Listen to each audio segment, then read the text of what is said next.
2002 Ford Explorer. Smoother, roomier, and more powerful.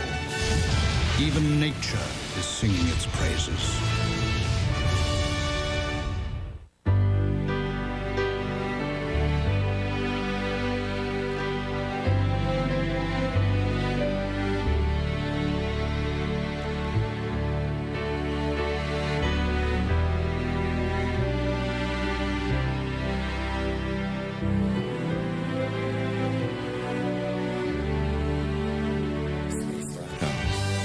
Something amazing every day. Yo, Tommy! Tommy, baby! Tommy, 2 Coors Lights. Tommy, my man. Guys, level with me. You only like me because I bring you Coors Light. Tommy, please. Tommy, you could be the nacho guy. Pretzel guy. It's about you. You're not just a beer, man. You the man. You're telling me it's not the Rocky Mountain refreshment that bonds us together. Come on. You're the one and only... Tommy. Tommy. So if all my Coors Lights were empty like they are now, we'd still be tight, right? Where's Mike? Where's Mike? Mikey. 2 Coors Lights, 2. They make friends so easily. The NBA on NBC is brought to you by Ford Outfitters, No Boundaries, by Frost Brewed Coors Light, Tap the Rockies, and by NikeBasketball.com.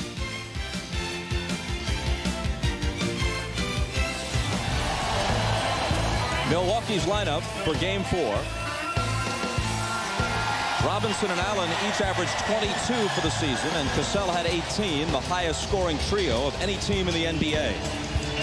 And Paul Silas's lineup for his Charlotte Hornets. Mashburn with the 36 in Game 3. P.J. Brown chipping in with 16 rebounds as they out-rebounded Milwaukee by 22 boards. And the teams had been exactly even in the rebounding stats through the first 2 games of the series in Milwaukee. Let's check with Lewis Johnson before tip-off. All right, Bob, thanks so much. A couple of significant injury concerns for both clubs. First to Milwaukee, Sam Cassell, we know, suffered the chest injury back in Game 2. Talked to him before the game a few moments ago. He said he's about 75% pain in the center of his chest is what he's been suffering from. Right now, he said it's much more manageable, but the one thing that cannot happen for Cassell, he says he can't take another shot in that chest today. And now for the Charlotte Hornets, breaking news that I just got a few moments ago. Derek Coleman, who left Game 2 with the lower back bruise, not a strain that has been previously reported, showed up this morning here to the Hive about 10 a.m., had a workout. The trainers decided that his mobility was much better, and to our surprise, Derek Coleman is available to play, Bob.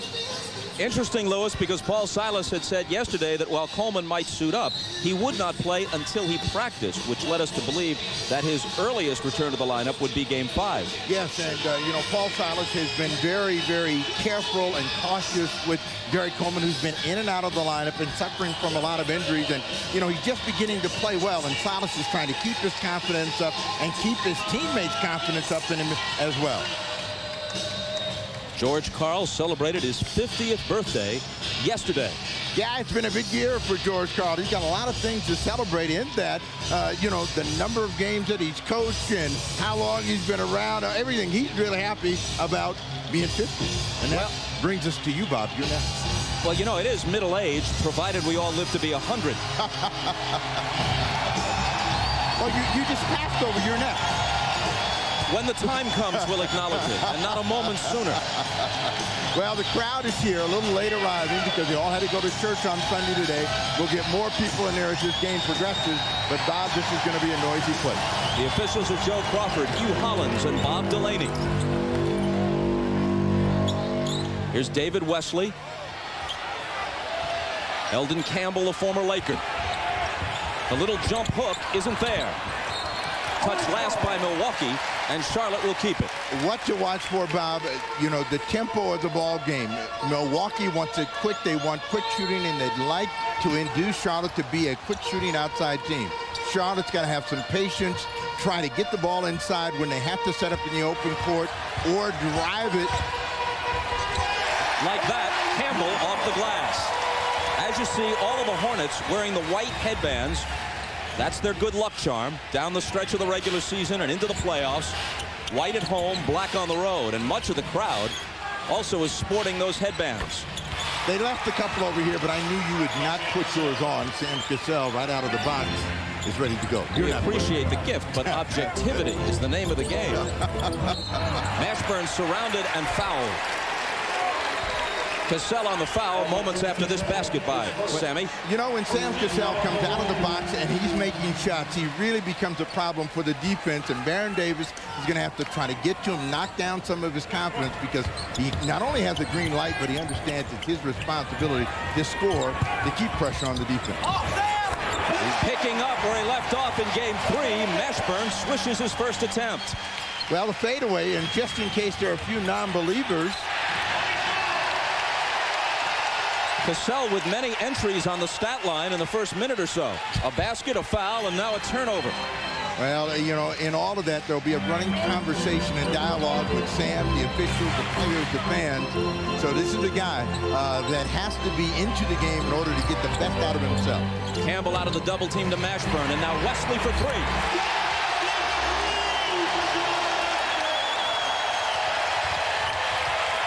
Ray Allen to the left hand. Here's Mashburn pulling up. He's 1 for 2, and Allen takes the rebound. Robinson, the big dog, misses the 3. Scott Williams on the offensive glass.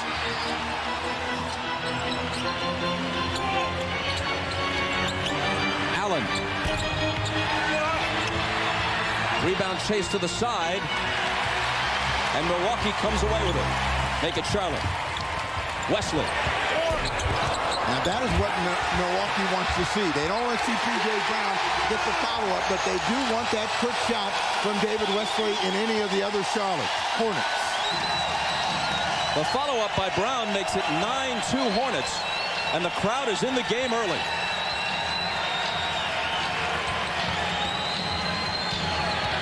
Now this is what they did in the second half. Ran 2 people at Ray Allen. He's got to find the open guy. Scott Williams is much improved as an open perimeter player. Knocked down his first shot. At age 33 in his 11th season, the former Chicago Bull probably playing the best ball of his career. You know, he surprised everybody last year with the ability to make that shot, and nobody believes him. So they continue to leave him open. He continues to make it. But the game plan is to quick shoot. And if you're Milwaukee, make them miss that shot and get the rebound. And when they don't, that's when they pay. And that's what hurt them big time in the second half of the ball game in game 3. Mashburn driving on Ham, who got a piece of it. The officials confer, and it will remain Charlotte ball. Darvin Ham doing a good job of staying with the quick and powerful Mashburn. Gets right on top of that one. 3 seconds on the shot clock, and they inbound the ball. Wesley, the release, and a whistle as he did so. An offensive foul on Eldon Campbell. Campbell picks up a lot of cheap fouls like that. Setting screens, being in the wrong place, and then trying to make blocks. So they've got to make sure they keep Campbell out of foul problems. On the post, Ray Allen. Spinning on Wesley. Lost it, but into the hands of Williams. Here's Cassell. P.J. Brown with the rebound.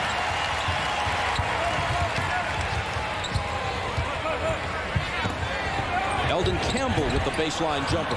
P.J. Brown on the offensive glass again. He's been a demon on the boards of late.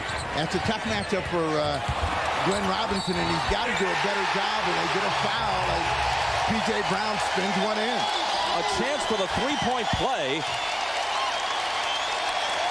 And P.J. Brown now has 5 rebounds already. Now, P.J. Brown has always been a very good defender and a very good rebounder. Not expected to give a lot of offense, but here in Charlotte, he's done a much better job. And the crowd and the emotion's very high. And I'm sure George Karl is looking at his guys. He's telling them, okay, we just got to play through this, settle down, and play our game. Charlotte beat the Bucks 3 of 4 during the regular season. Dropped the first 2 of this series in Milwaukee. Won game 3 on this floor on Thursday. Robinson's jumper.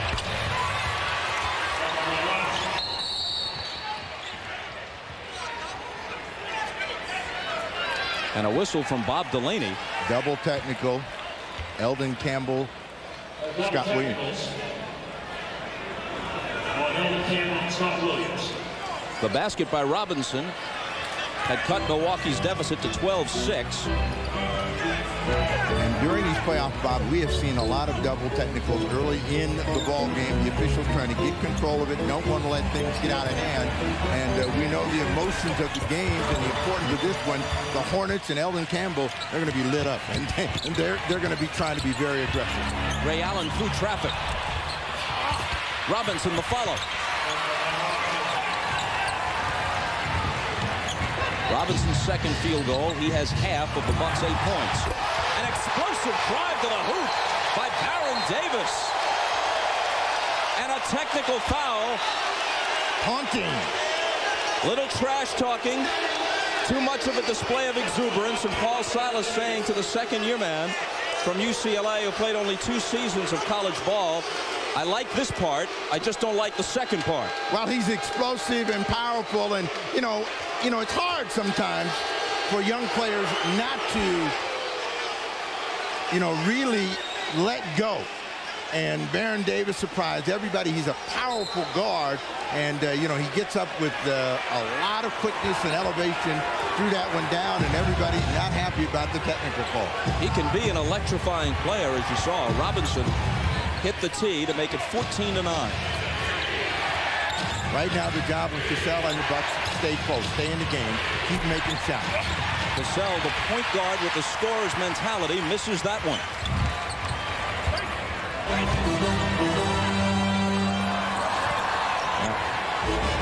When they set up in the half court, watch to see how quickly they move the ball, move themselves, or do they get a lot of dribbling and have to fight the shot clock. The jumper by Davis is not great from the outside. They want to give him that shot. But look who was on the glass. P.J. Brown with his 6th rebound, but he misses the jumper. Back comes Cassell. Almost threw it away. Scott Williams out high. The Hornets are happy to have him shoot that, but there's a foul on the play. Going to be a cheap foul against Baron Davis as he just nudged him down below. So George Karl, standing and being a calmer George Karl than he's ever been, knows that his team can be very explosive and shoot their way back in. And you can log on to NBA.com after each playoff game for live coverage of the post-game press conferences and send in your questions to the NBA commentators, including Milwaukee's Lindsey Hunter, all at NBA.com. Williams comes up empty.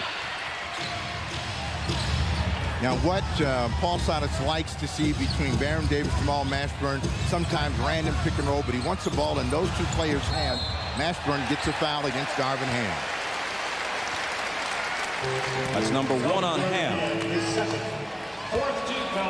The crowd here for Game 3 was just over 17,000. They averaged 23,000 plus for every game for a decade here in Charlotte and led the NBA in attendance 8 times. They've had issues with the quest for a new arena, and interest fell off for a while. There's a June 5th referendum on whether or not they'll get the public funding necessary to buy the new facility they want. They talked about a possible move to Memphis. Their bid for relocation, which had been filed, was subsequently withdrawn. They say their intention is to stay here. Very often, the vote on that sort of referendum for a new stadium or a new arena is influenced by how well the team has done immediately leading up to it. A late burst by a team in a number of sports has pulled it through. It happened in Seattle with baseball. It could happen here in Charlotte with basketball. Well, that's their hope. And, with them going deep into the playoffs, maybe right up until that vote, everyone can change their mind. The basket by Williams makes it 16-11. Hornets by 5. Well, the good thing for Milwaukee is they're within 5, and they have not got all of their weapons involved in the game. What they've got to do is stop this. Campbell scoops up the loose ball and slams it. Here's Cassell. Oh, they're going to take this one away. Yes, they will. Offensive foul.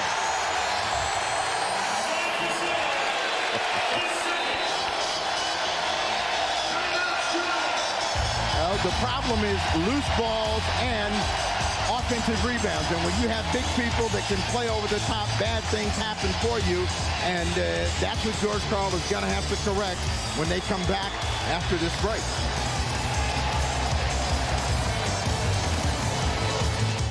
In traffic to Kerr, 15-footer.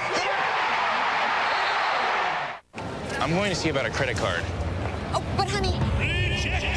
Rejected? You have no future. But I just got a great job.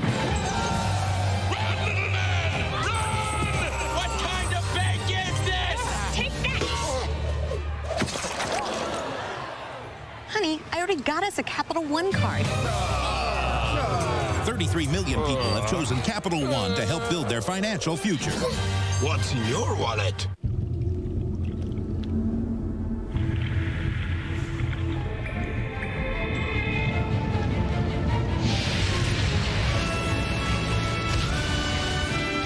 The all-new 2002 Ford Explorer. Smoother, roomier, and more powerful. Even nature is singing its praises.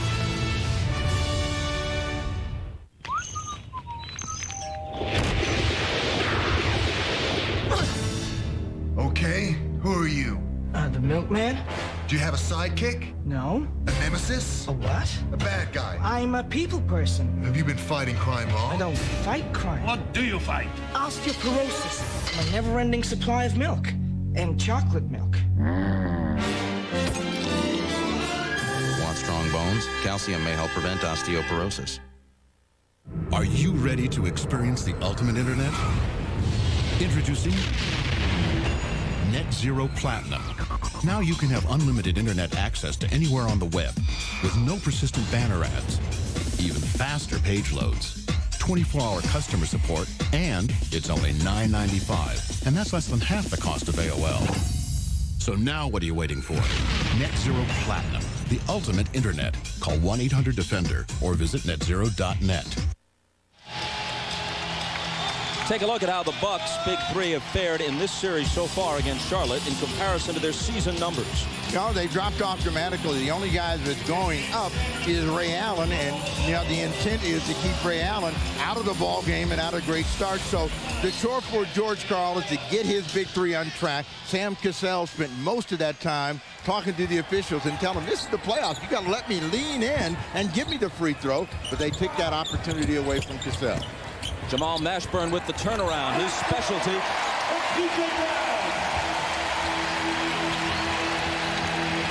Now this is when the Milwaukee Bucks are beatable, when they walk the ball up the floor, when they have to come up and start executing in the half court. On the turnover, it winds up in P.J. Brown's hands. Mashburn to the front court. Baron Davis for three.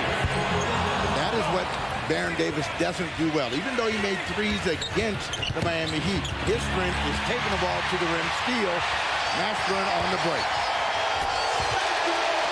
Another Milwaukee turnover, and the Hornets have them doubled up at 22-11. Well, this is the first time that the Hornets have been ahead early in the ball game and keeping the heat on. Cassell to the rim. Mashburn to the floor to recover it. Cassell is now 1 for 4. Allen is 0 for 3 in this first quarter. Mashburn for 3.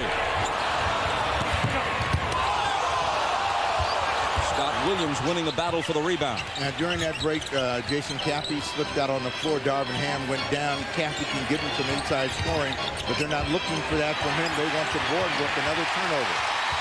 Here comes Baron Davis. Mashburn goes to the floor. Spinning out of there with it is McGlure. He can't hit, but P.J. Brown can on the follow. P.J. Brown all over the glass at both ends of the floor. He has 7 points and 7 rebounds.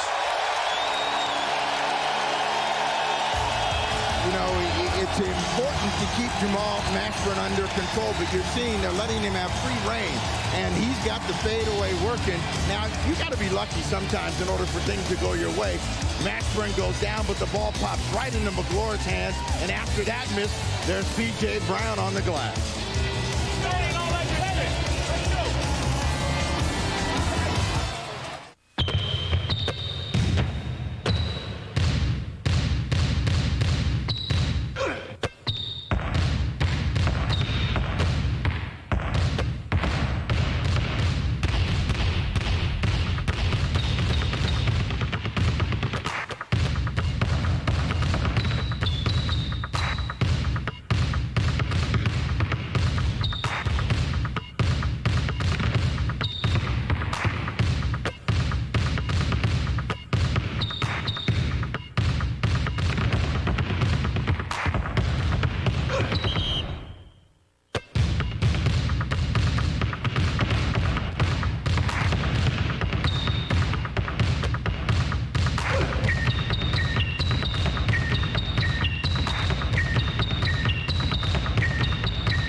The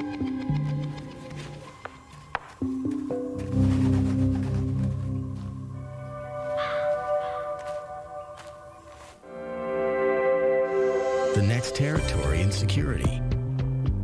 Introducing the all-new Ford Explorer. No boundaries.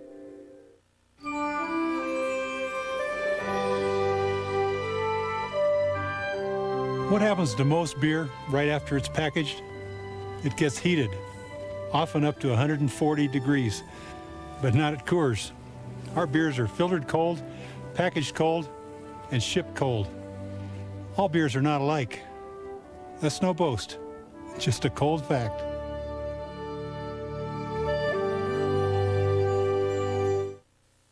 Can Andre Agassi recapture his red clay magic of 2 years ago? Will the Williams sisters be the toast of Paris? The French Open. Coverage begins June 2nd on NBC.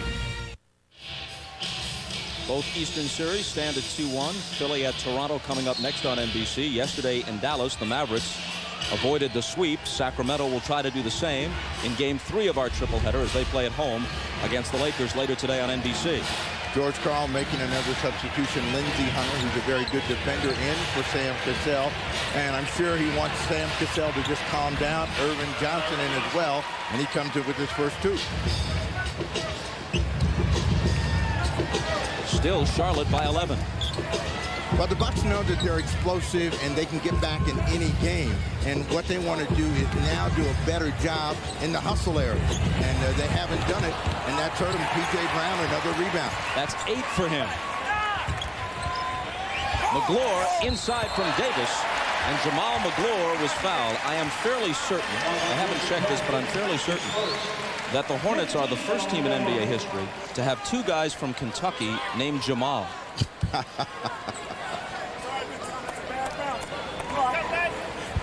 There is Mashburn, and at the line is the rookie McGlure, who was never a big scorer, but he has shot blocking and defensive skills.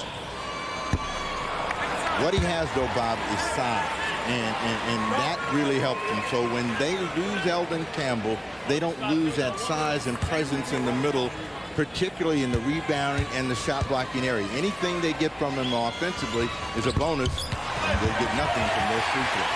But he does have the rebound. I'm sure George Karl is saying, didn't I just put you guys in the game to get some boards? Turnover. Milwaukee doing itself no favors in this first quarter. 2:51 remaining. They trail 24-13. Now, normally the rotation is to get Tim Thomas in the ball game, and you know he's usually their first guy in, but they're having so many problems in the hustle area right now. They got to get some other guys to clean up. Davis, tough shot. Dramatic move, but he couldn't finish. Lindsey Hunter, the former Piston, with the lead pass that's then batted out of bounds. Jason Caffey was trying to bat it to Glenn Robinson, and it didn't work. Good idea, but no volleyball skills for Jason Caffey. 6 Milwaukee turnovers now to Charlotte's 1.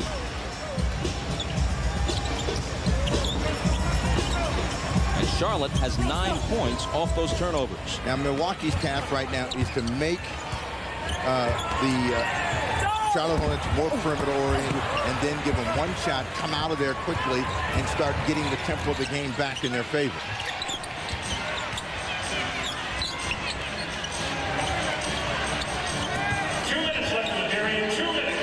Jason Caffey into the paint. Now it's Ray Allen, poked away from behind, and a foul. It'll be on Wesley, his first. Every one of the Milwaukee Bucks seems a bit out of control, out of sync, trying to do too many things too quickly. They need to slow down. And the only way they're going to get back in the game is one opportunity at a time. So no matter what play they make, they're not going to explode and change the tempo of this game here early. Paul Silas with another move. Wesley out. Eddie Robinson in. Eddie Robinson is a tremendous athlete. Hasn't been untracked in this series like he was against the Miami Heat. Lindsey Hunter misses the jumper. Baron Davis pounds it back the other way. Here's McGlure on the break.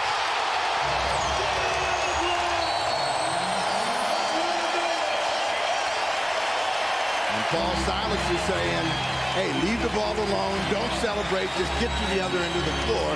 And a scowl from Silas, the big bear.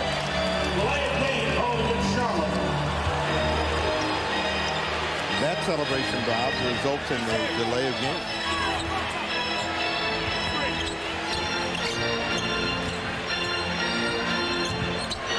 Robinson leans in, misses the jumper, gets his own rebound, misses the dunk.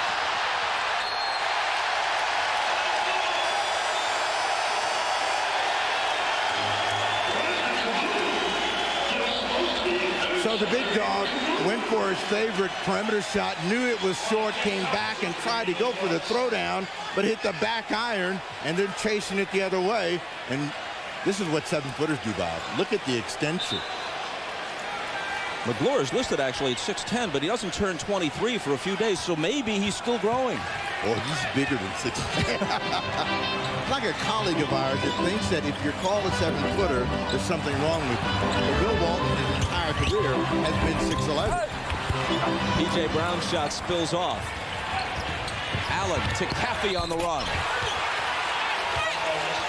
And McGlure fouled him from behind, and that was needless.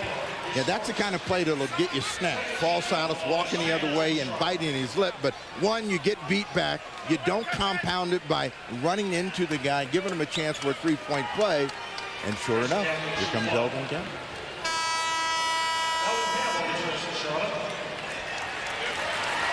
So the rookie McGlure with a short stint, and Campbell back in.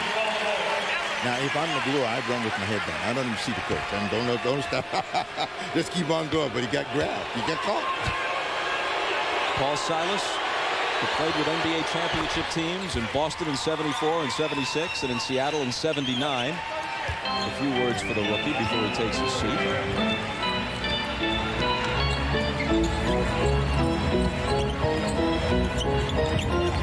Well, Paul Silas understands how quickly things can change, and particularly against a very good offensive team. Eddie Robinson. Robinson, who led Division II in scoring his final year at Central Oklahoma with a sweet jumper to make it 28-16. Now, Robinson's job is to keep Ray Allen from getting in this ball game. They double up on Allen. Here's Thomas slashing to the basket and getting the roll. First basket for Tim Thomas. In this series, the problem for Tim Thomas has been fouls, and he's had to deal with the multi-talented Jamal Bashburn, who will hold the ball for the final shot of the quarter. Meaning that it's likely that Ray Allen will end the quarter blanked. He hasn't scored. He's 0 for 4. Mashburn off balance. And there's the horn. Hornets by 10 after 1.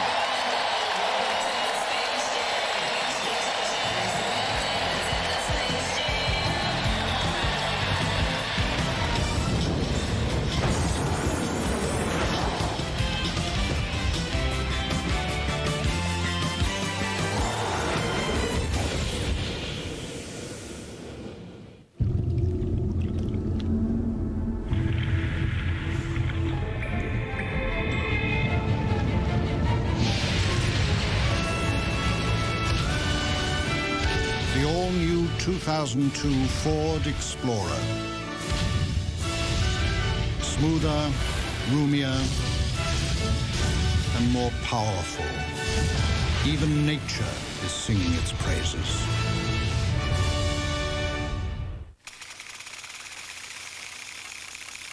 $1 billion. That's how much Oracle saved in 1 year using its own e-business software. How much will you save? Oracle. Software powers the internet. Let's do it. These guys don't look so tough. Heads up. I got your back. On your left. Go, go, go. I'm hot, baby. Time to go for a spin. Gatorade. Bring your game to life. I'll take the big guy. Which big guy?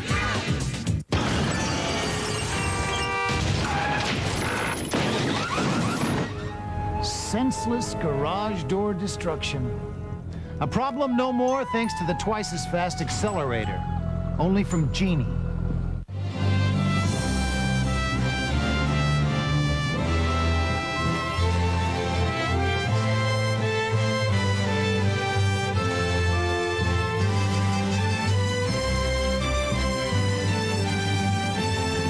The romance, the beauty,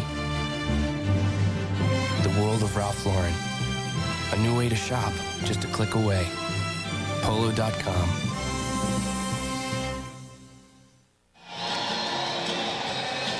Back in Charlotte, let's check with Lewis Johnson.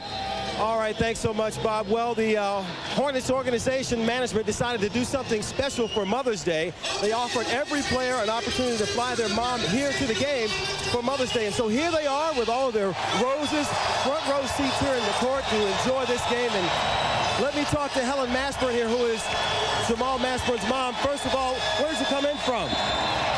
New Jersey. You're from New Jersey. How special is it on a Mother's Day to sit here and watch your son play in this NBA game? So a lot special, very special.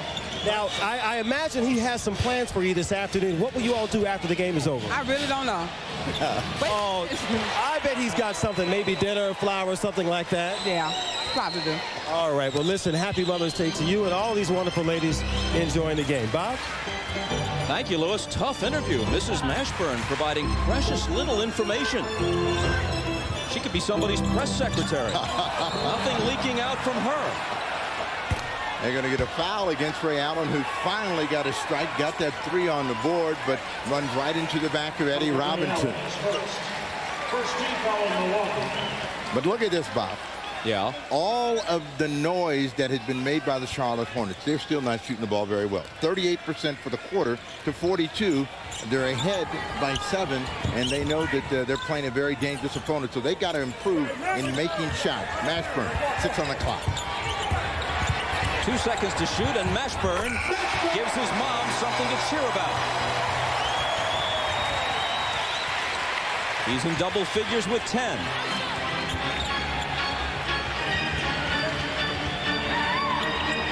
Lindsey Hunter for 3. And remember yesterday when George Karl told us, you know, what I've got to get my team to understand is when it's a good shot and when it's a bad shot. And sometimes a quick 3 is good and sometimes it's bad. Another 3, Tim Thomas. So they need to get a little bit better shot to open up that 3-point opportunity.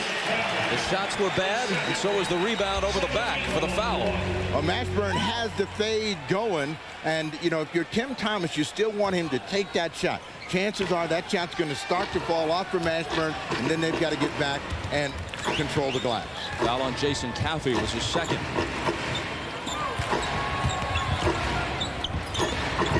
Mashburn fakes the 3, gives it up to Wesley.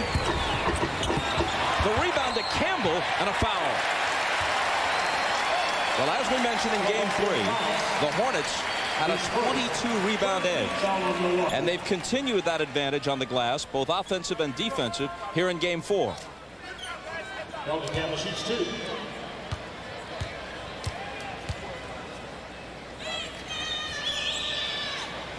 Campbell hits the first of 2. Here's what's coming up next. The triple header continues with Game 4, Philadelphia and Toronto. Iverson with 54. Carter comes back with 50.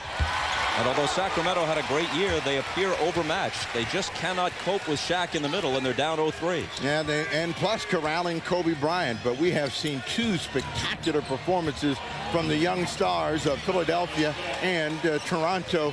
So who will get 50 today? Unlikely that Jason Caffey will, but that basket makes it 32-23. Eldon Campbell back out to Wesley. Gets by Hunter and fouled as he makes his move. Maybe these players have all gotten a little bit out of sync, an early ball game, but they're not moving their feet. They're not reacting. The Milwaukee Bucks, and it's getting them in trouble. As Lindsey Hunter picks up a foul, David Wesley will go to the line. Remember yesterday in watching the Dallas-San Antonio game, and in the interview, with Derek Anderson, what he said about his team when they were down 17. We got to get a wake-up call. We just got to get in the game. They eventually, in the third quarter, got back in it, made it a tight tussle all the way. 1 of 2 for Wesley, and a 10-point Charlotte lead. Ray Allen wheels into the paint and can't get the roll. Recovers the loose ball and guns a 3 that's short. And finally, Mashburn comes up with it. Wesley pulls up. Just inside the line, it's short. Thomas flings it out to Caffey, who's got an easy one. And that is what Milwaukee wants to see. David Wesley, come down, take a quick shot. Your team is spread out. They can't get in for the rebound. They come out with a break for Caffey. Here's what Milwaukee doesn't want to see. In addition to the foul there on Hunter, although Ray Allen does have 6 assists, George Karl has watched him shoot just 1 for 7. And they held him to 7 for 18 overall and just 6 points in the second half of Game 3. If you're any of the big three, you've got to know that you've got to continue to shoot the ball and put offensive pressure on the defense of the Charlotte Hornets. These guys are too good to stay stone cold the entire ball game. Now the numbers for David Wesley in the Miami Heat series and this one almost identical, doing a better job of getting other people involved. His percentage has dropped off, but look at that three-point percent, 14%. That would be telling him, don't shoot another shot. And yet, sometimes the evidence is not persuasive. When you have a belief in yourself. He began the year as their point guard. They switched him to the 2 when Baron Davis became the starter at the point, and he misses them both. You know, one more miss and you'll be challenging him in free throws. You'll be bringing back your famous free throw contest. Tim Thomas. Contact and the foul goes against Charlotte.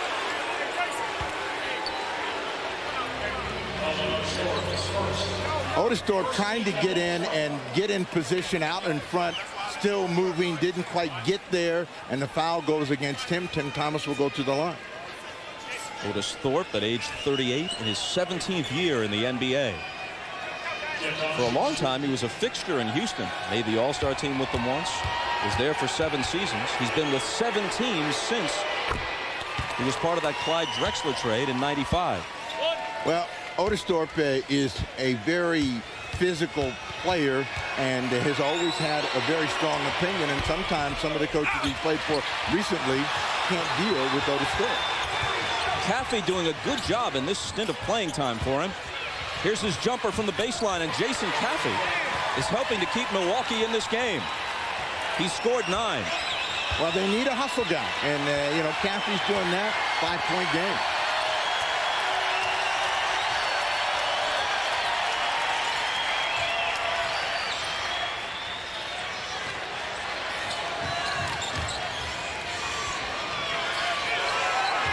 Alden Campbell backing in, beats the clock with the hook, but can't hit it. And a whistle from Joe Crawford on the rebound. It goes against the Hornets. Their lead has been trimmed to 5. The foul was on Robinson, his first. Sixers, Raptors, then Lakers, Kings. The playoffs continue next. Jailbreak! Hello, OnStar. Well, my Montana's been stolen. The rugged Montana with OnStar, so we can track your vehicle if it's stolen. Thought you boys would never get here. Thank you, OnStar. Never seen a minivan do that before. Maybe it's not really a minivan. Track down a rugged Montana. Get 0.9% APR financing with 42.23 average finance savings. Other restrictions apply. See dealer for details. Come on, let's see what's going on with the millionaire game at McDonald's. Whoa, I'll tell you what, winning. It's like a winners only zone here. If there was a maximum capacity on winners, this place would be over the limit. If you wanted to start a new country called Winneronia, you'd come here. If today was National Go to a Place with lots of Winners Day, you get what I'm saying. Play the millionaire game at McDonald's. Pick the correct answer and you win every time. You still have a chance to win cash on every card. Winning. It's a McDonald's millionaire thing. My friends used to be all over my back about drinking Coors Light. said that it interfered with their game when it came to the ladies. Hey, good looking. What's your sign? Pisces. My friends are a couple of busters. Look, I've been down with the real for as long as I can remember, and that's Coors Light. And I still have all the game I need. Ain't nothing changed. Coors Light. Hey, Dad, what's that? That's a pink flamingo. What's that? Bullfrog. What's that?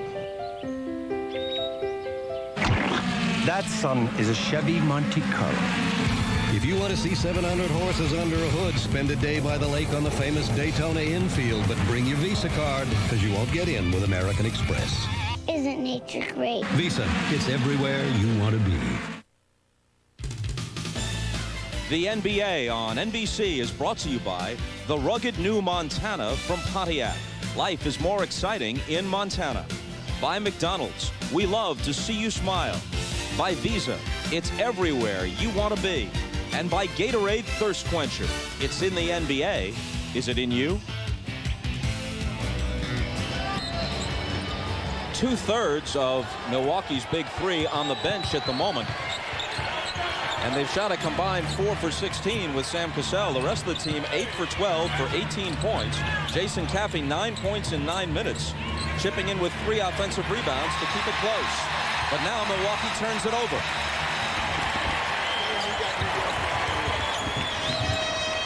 Here's Robinson. And now Wesley.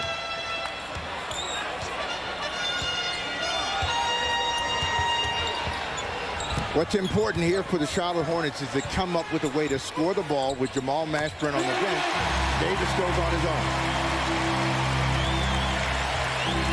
Pumping the lead back up to 7. Let's see if Sam Cassell, who had a chance to sit down, get himself under control. The 3 from Lindsey Hunter. And a long 3 at that.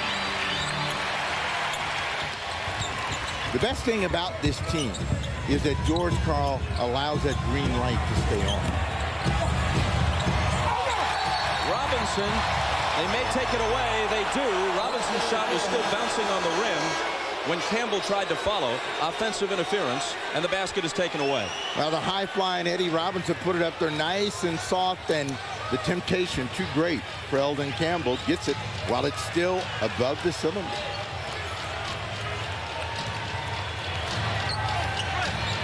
Technically, that counts as a turnover on the stat sheet. Just the second turnover of the game for the Hornets. Thomas against a smaller Baron Davis, and that means the defense is going to be reacting. The big dog. Way off. But following is Johnson, and he's fouled. When defenses have to rotate, that's usually when you're going to find a chance to get an offensive rebound. Robinson on the drive, and after the miss, there is Irvin Johnson, and he picked up a foul against Eldon Campbell.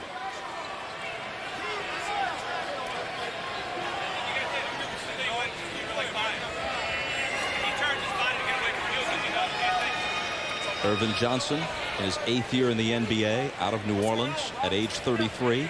Has a couple of shots coming.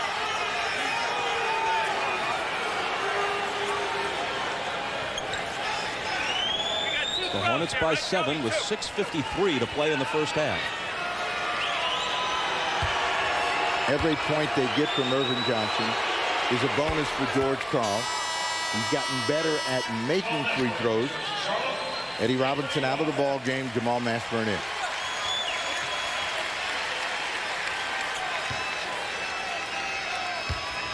Johnson has chipped in, as you see, with 6 rebounds off the bench. Now, the first half in both of these ball games, and I should say in all 3 ball games, it basically belongs to the Milwaukee Bucks. Charlotte turned it around in game 3, was able to get a tie at the break. They've won the 3rd quarter in all of the ball games, so they feel that the 3rd quarter is their game, and they want to take a lead into halftime. Baron Davis overshoots the 3. Robinson rebounds. Cassell lost it. Wesley to Davis. It would have counted had it dropped. He'll come to the line for 2.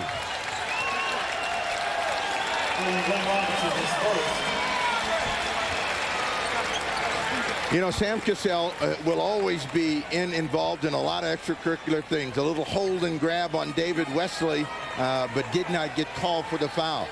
You see the forced turnover against Sam Cassell and Davis and Wesley out in the break. That really where they beat the Miami Heat down. Back to Cassell for a minute. As Lewis Johnson mentioned before the game started, he took a shot to the sternum unintentionally from Jamal Mashburn in Game 2. Considerable discomfort in the chest and rib cage area. He says if this were a regular season game, he would not be playing. But in the playoffs, obviously he's out there. Now, Sam Cassell, who experienced something that very few players do, is Robinson scored inside 2 championships in his first 2 years. He was right at the height of a player's career, and he thought, now, this is easy. If this is what they've been talking about, and he has not been back since then, and so if he gets another chance, you know, you're going to have a tough time keeping Sam Cassell out of the lineup. Foul Lindsey Hunter. Which comes with 5:54 to play in the second quarter, and Charlotte's lead down to 5.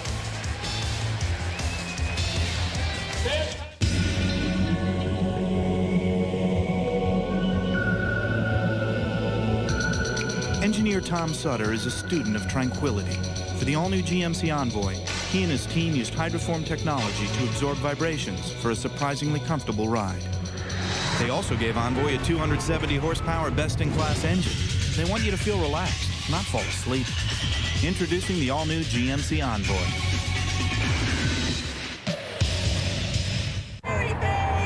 Go to Louisiana, see my Louisiana, sing Folly Doodle all day. Oh, a grasshopper sitting on a railroad track, sing Folly Doodle all day. Picking his teeth with a carpet tack, sing Folly Doodle all day. Very well, very well, very well, my fairy fay. For go to Louisiana, see my Louisiana, sing Folly Doodle all day. Now, Sprite.com makes it easier to buy just about anything you want. Under every cap is a free Sprite or Rocket Cash. Online money you can use through Sprite.com. Drink Sprite, get Rocket Cash. Buy what you want. You started saving for your kids' college education before they were born. Your wife still thinks of you as her knight in shining armor. And the neighbors know your door is always open. So it comes as no surprise that you choose auto parts that meet the highest standards in the industry. AC Delco. When the right way is the only way. Visit a location that features AC Delco automotive parts. The summer is coming, and so is WNBA action. The competition is hotter than ever as the world's greatest women basketball players get ready for the 5th exciting WNBA season. And the WNBA wants you to join them. Are you with me? Join with thousands of passionate fans to cheer your favorite team on to the WNBA crown. Get your WNBA tickets now. Tickets start at $8, so log on to WNBA.com or call 1-877-WNBA-TICKS. Win a trip to Hollywood for a private screening of Tomb Raider. Watch the NBA on NBC. Starting May 25th, you'll see previews of Tomb Raider. Then, log on to NBA.com. Answer questions about the preview for your chance to win. Can you save the universe? Absolutely. And don't miss Tomb Raider in theaters June 15th. The Charlotte Hornets, Steve, have been perhaps the streakiest team in the league. They'll have streaks of winning 13 of 17, turn around, lose 9 out of 11. That's the way the whole season has gone for them. This week, it's season finale Thursday on NBC. It all begins with a special 1-hour Friends wedding at 8/7 Central. Then the season finales of Will and Grace and ER. That's Thursday on NBC. Well, you know, with Paul Simonson, he has ridden this team through all of that roller coaster, challenged them at different times. He hopes he has them on the right roll right now, and they need this win this afternoon. They cannot go to Milwaukee down 3-1, so we'll see if they continue to make the hustle play. Steele, David Wesley. Gives it up to Mashburn, who lays it in.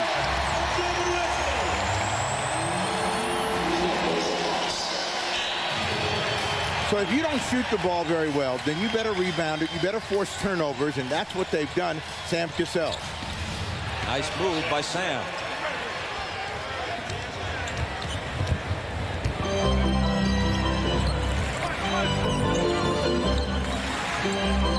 Late in the regular season, Silas was disgusted with his team, calling them soft. They looked terrible down the stretch until they won their last 4 regular season games. Then they swept Miami, and all 3 wins were routs. Campbell hitting the turnaround. They had a 9-day layoff, and it's that old rest versus rust argument, but they did lose the first 2 games of this series in Milwaukee before winning Game 3 on their home floor. Yeah, Jamal Mashburn said yesterday afternoon that he thought that the 9 days off was too much. Tim Thomas, nice follow. And so they're now back into a better rhythm. And so, you know, they know that they still have to win a game. All of that said, you know, Milwaukee did what they were supposed to do. Win 2 games at home, and now it's up to Charlotte to do the same. Here's P.J. Brown trying to muscle in, but Robinson is out of there with the rebound. And another Milwaukee turnover. Hunter tumbling out of bounds and losing the ball right at the feet of George Karl, who was a happier man yesterday on birthday number 50 than he has been so far on Mother's Day in Charlotte. Well, Sam Cassell really knows how to use his body, get to the rim, and took advantage of Baron Davis, and then a rare offensive rebound and a putback for Tim Thomas and the Milwaukee Bucks. The Bucks with 10 turnovers to the Hornets 2. What George Karl is doing, and he doesn't believe his team's a good double team as they force a turnover, is running at Jamal Mashburn. Tim Thomas. It won't stay down for him. Wesley gives it up to McClure. The rookie can't hit. Congestion underneath and a foul, and maybe a technical too. The Hornets wanted the technical on Tim Thomas, who slammed the ball down.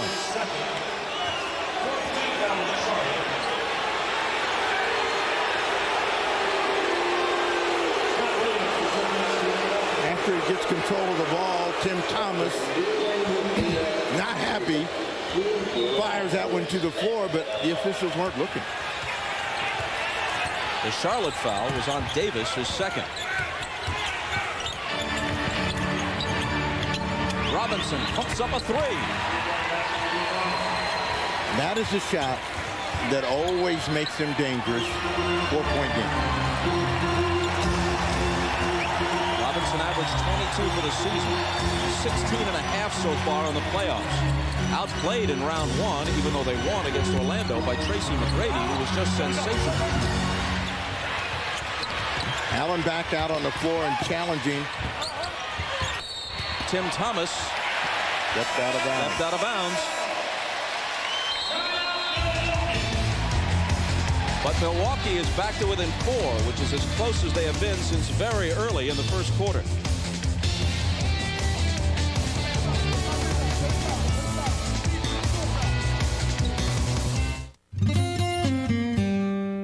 At 6'9", Magic Johnson was the tallest point guard in league history, so it was easy for him to look over the heads of defenders and find his man.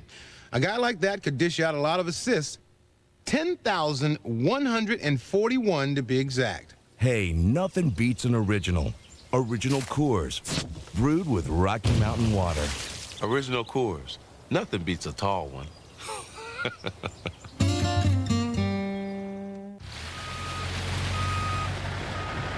Why is all that lettuce sitting there rotting? Wrong grade. So what do you do? Call and fax our buyers, billing, the distributor. They call and fax each other, get back to me maybe tomorrow. You know, we have rooms full of computers to solve that kind of problem. Be nice if I had a way to use them here. Compact wireless access solutions. We're putting the power of your IT infrastructure in the hands of your people. Since people spend so much time in their SUVs, engineer Steve Karpowicz filled the all-new GMC Envoy with all the comforts of home, like climate controls with 25 degrees of separation, digital Bose audio, and available hands-free calling from OnStar. So whether you're enjoying a drive or just enjoying your driveway, Steve says there's no place like Envoy. Introducing the all-new GMC Envoy.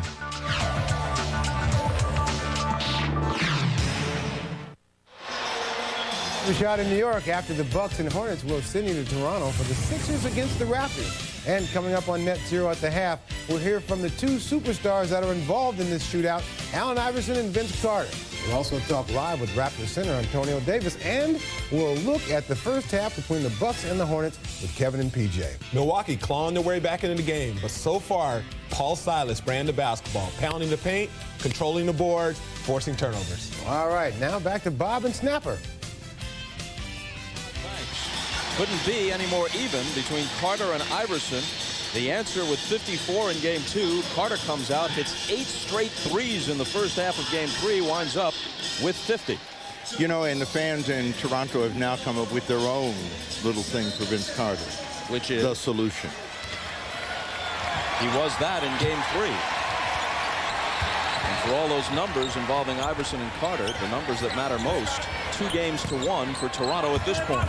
Here is Mashburn in traffic, missing the reverse. Milwaukee on the fly, and this is when they're very dangerous.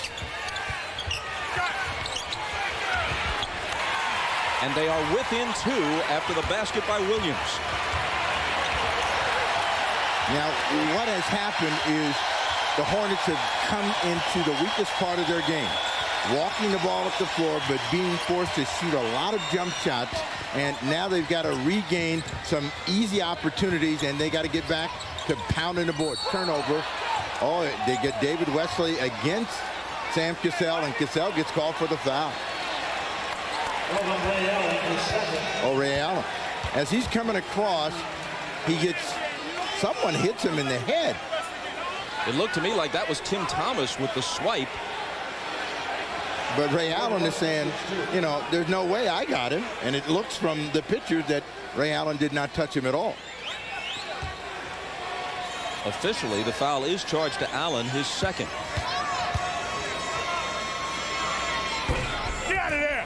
Yeah, it's one of those things where if you're a player that's out on the floor and you're saying, man, look, there's the guy that hit him, Tim Thomas. He came right across the face. A late reaction from David Wesley, but look at Ray Allen, hand up.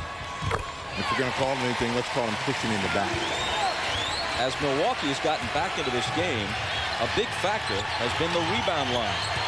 In this second quarter, they've out-rebounded Charlotte 13-4, reversing the trend of game 3 and the first quarter of game 4. Robinson, nothing on that one. But way off, and Campbell has it. Inside 2 minutes to play in the first half. Charlotte by 4. Mashburn collides with Williams, and they get him for the offensive foul. If you've seen Jamal Mashburn playing up, and Scott Williams has, he knows Mashburn's going to come down, fake right, and come back left on the crossover right there. Catches it right in the middle of the chest.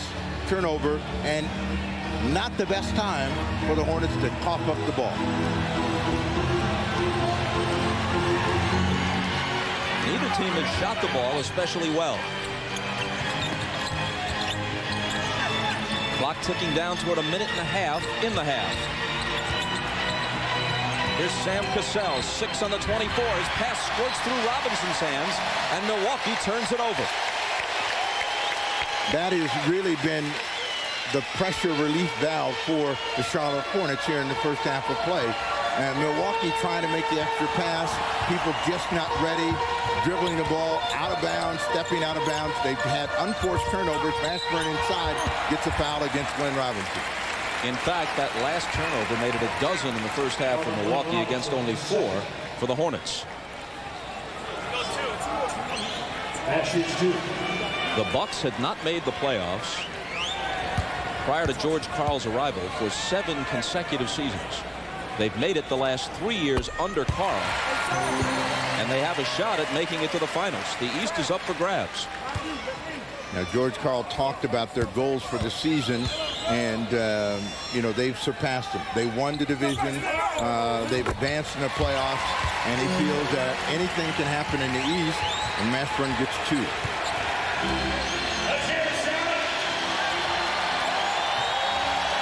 Ray Allen. Nice pass inside, but the basket won't count. There's a foul before the pass was delivered. It's on David Wesley, his second, and it will bring Ray Allen to the free throw line. Allen was saying before this series, you know, we'd like a little network exposure. It's been forever since the last time the Bucks were seen anywhere but local TV in Milwaukee and maybe on cable. He got more exposure on the big screen, and Spike Lee's He Got Game that he'd had on the little screen until recently. But it's coming his way with the Bucks going deeper into the playoffs. And playoff action continues tomorrow night. Game 5 between the Spurs and the Mavericks. Coverage begins 8 Eastern on TNT. But Ray Allen has struggled in this ball game so far in terms of giving his team the offensive punch that he's given so far in all of the playoffs. Just 5 points for Ray Allen. 22-point scorer during the season. Really good defense. Something we will not see a year from now. Under the new rules that will be in effect for the 2001-2002 season. Well, you know, everybody keeps saying that they think that they're going to see a lot of zone defenses, but I'm kind of like with George Karl, where he says, you know, next year we'll probably play a lot of man-to-man. Every now and then I like to throw in a different wrinkle. Nice save, Baron Davis, but they can't control it. Glenn Robinson. Goaltending. Campbell plucked it off the rim and score the basket for Robinson.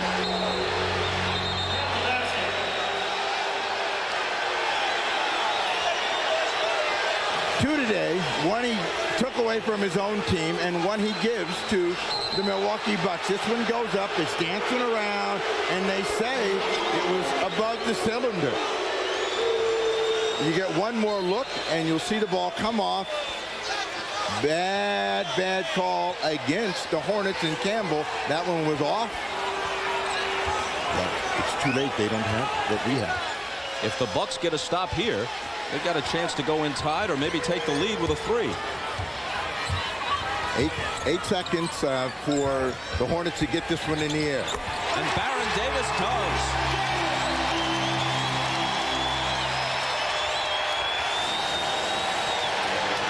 Inside 10 seconds. Cassell. Missed it. 2 seconds to push it up the floor. Davis from half court. Got some rim. Drew iron from midcourt. Moments earlier, he'd swished a 3 to make it a 5-point game at the half.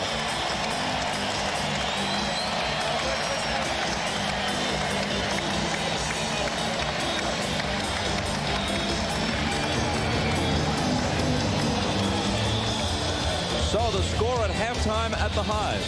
The Hornets 50 and the Bucks 45. We'll be joining Ahmad Rashad with net zero at the half following these messages. You're watching the NBA playoffs on NBC.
Engineer Tom Sutter is a student of tranquility. For the all-new GMC Envoy, he and his team used hydroform technology to absorb vibrations for a surprisingly comfortable ride. They also gave Envoy a 270 horsepower best-in-class engine. They want you to feel relaxed, not fall asleep. Introducing the all-new GMC Envoy.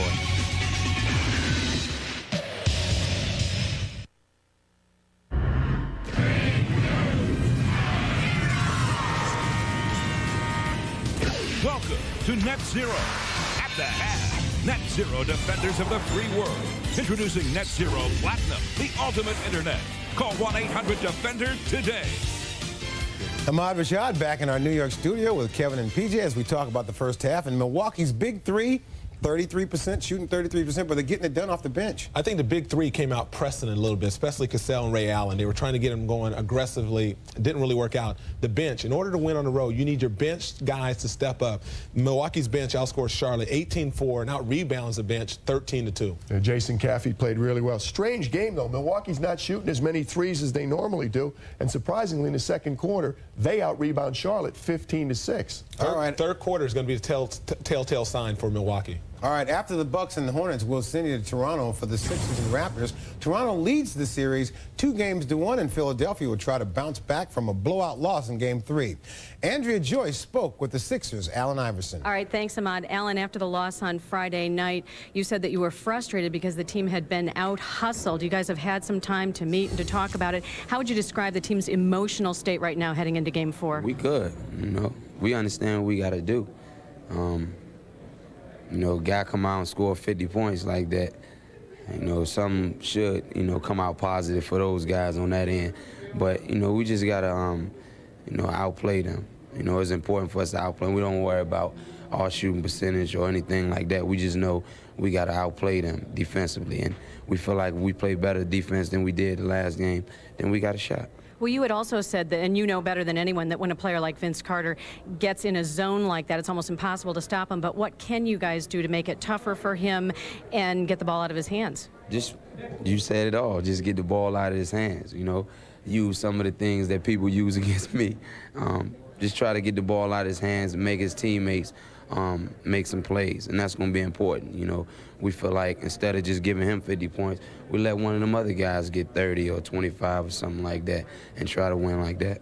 You and Vince together have created an incredible buzz in the playoffs. Obviously, the top priority is to win in advance, but when you look at the bigger picture, what has this been like for you to be part of this spectacle? It's been special because, you got so many people that don't know what they're talking about, saying the NBA is in trouble because of their young stars. Well, it's evident that the NBA is not in trouble. We got guys like Vince, myself, Kobe and Shaq, Chris Webber. It goes down the line. Garnett, everybody. I think the NBA has a bright future, and we need, series like this, for it to keep going. Well, it's been fun to watch. Good luck today. Thanks. All right, thank you. All right, see you later. Back to you, Ahmad. Thank you very much, Andrea. Allen mentioned some of the young stars around the league, and this is really their chance to prove themselves here in a playoff situation. And that's the point that you were making, Kevin, after the All-Star game, saying this is the most stars that you've seen in history at a young age coming up together. I'm watching the All-Star game. All that talent, in the 80s and 90s, when you had the great players, the Jordans, the Magic Johnsons, the Birds, they didn't have that many All-Stars on the same court at the same time as you do now. These young players are developing, they're carrying their own. They think they're going to be the ones to take the torch into the future, and I think they're doing that. They're tired of everybody saying that we don't respect the game, that we don't work hard, that we don't deserve the dollars we're making. These guys are proving everybody wrong. More great young players than ever, but the point is they're making their reputations right now. It's only the second round. Who are the, poor T-Max out of it, KG's out of it. You're not going to hear too much more about them the rest of the way. The ones who can make their team win, they're going to continue to get the exposure and build on their reputation. And these are the kind of things that make rivalries exciting. Playoffs. That's right. Coming up next, we'll hear from the Raptors' Vince Carter and his teammate Antonio Davis, who's seeing some signs of friction among the Sixers. You're watching Net Zero at the half. Are you ready to experience the ultimate internet? Introducing Net Zero Platinum. Now you can have unlimited internet access to anywhere on the web with no persistent banner ads, even faster page loads, 24-hour customer support, and it's only $9.95, and that's less than half the cost of AOL. So now what are you waiting for? Net Zero Platinum, the ultimate internet. Call 1-800-DEFENDER or visit netzero.net. I'm the cool cat who read all that. Every book from front to back. I even read the tiny type. I read each one from day to night. I read about that famous flight and was terrified by tales of fright. Every page I did indeed. I'm one cool cat who loves to read. It's not coincidental. Reading is fundamental. Got a craving for a really great chocolate bar? There's only one answer.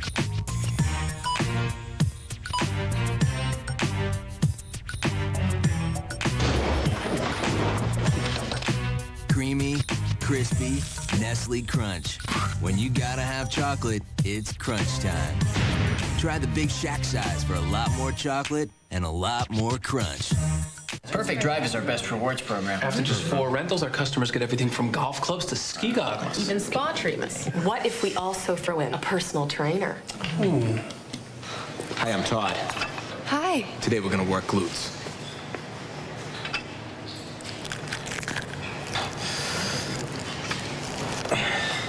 Walnut? Personal trainer seems a bit much. Yeah. The rewards program is perfect. Yeah, people love free stuff.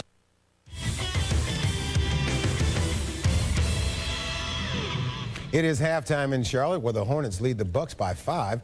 After this game, we'll send you to Toronto, where the Raptors will try to take a 3-1 lead on the Sixers. Vince Carter is coming off his brilliant effort in Game 3, and he spoke with Andrea Joyce. All right, thanks, Ahmad. Vince, you told me yesterday that your 50-point performance Friday night left you exhausted. Have you had enough time to recuperate? Yeah, I have, and I'm just ready to play and ready to do it again. You know that Philadelphia is going to come out and try and slow you down. What kinds of changes on defense are you expecting from them? I really don't know. It's have to adjust. First quarter, probably faster double teams, or they just step their defense up probably. You guys have this edge now. Do you sense at all that there's any relaxation on the team? Not at all. We understand this is a great situation for us, but we can't be complacent, and we just have to come out there and attack like we're behind. Special relationship with your mom. The first time you're playing on Mother's Day. How special is this time for you and for her? I think it's special. I think we're going to enjoy it and probably have a good time with it. All right, good luck today. Thanks so much. Back to you, Ahmad. All right, thanks, Andrea. Vince has received plenty of help from his teammates in this series, especially Antonio Davis. He finished with 20 points, 14 rebounds, and 3 blocked shots in Game 3. And Davis was quoted as saying that even after they won Game 2, the Sixers were bickering over some of the plays that were being called. And he took that as a sign of weakness. Antonio joins us now from Toronto. Antonio, thanks for joining us. And do me a favor, will you explain that comment a little bit? Well, first of all, I want to thank God for mothers and tell my mom a happy Mother's Day, and my wife and my grandmother and my mother-in-law.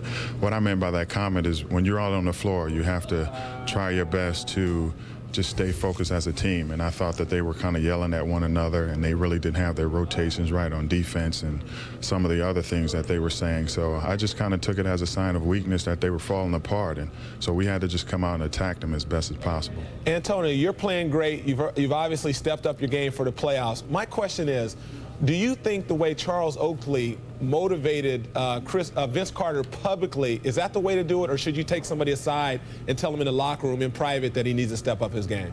Well, I think you have to respect a guy for telling the truth and coming straight from the heart, as Charles Oakley has done all season. I think he's helped Vince tremendously in his growing process. So I think whatever you need to do to get a guy motivated is what's going to happen. Vince responded real well. I think that's really shown that he's matured as a player. And it doesn't matter how it's done as long as it gets done. Hey, Tony, in restaurants or in gas stations around town, has Toronto's attitude toward the Raptors changed these past 2 years? Yeah, well, I've heard a lot of people say that they're really not basketball fans, but they've watched us over the last couple of weeks or so, and they're very proud of us, and hopefully they'll come out and see a couple of games. And we're just trying to win fans over. You know, hockey season is over, so now is our chance to shine as a basketball team, and we're taking it to heart. All right, Antonio, thank you very much for joining us. And don't spend too much time in those restaurants and gas stations. Good luck today, man. Thank you very much. I appreciate it. All right, coming up, we'll send you back to Charlotte for the second half between the Bucks and the Hornets. Thanks for joining us on Net Zero at the Half. This has been Net Zero at the Half. Net Zero, defenders of the free world. Introducing Net Zero Platinum, the ultimate internet. Visit www.netzero.net today. Get ready for the Friends Wedding. I'm getting married today! It's the must-see marriage. Thursday on Friends Mazel Tov. Watch the big wedding. You won't believe who attends. Morgan Fairchild, wow, and that Gary Oldman lad. And there's Kathleen Turner. She plays Chandler's dad. Hello, darling. Oi! So gather all your friends for the season finale. And there's one more huge surprise, but if I told you, they'd kill me. The Friends Wedding, NBC Thursday. Hey, bro, what's up with the gas mileage on this truck? Let's find out.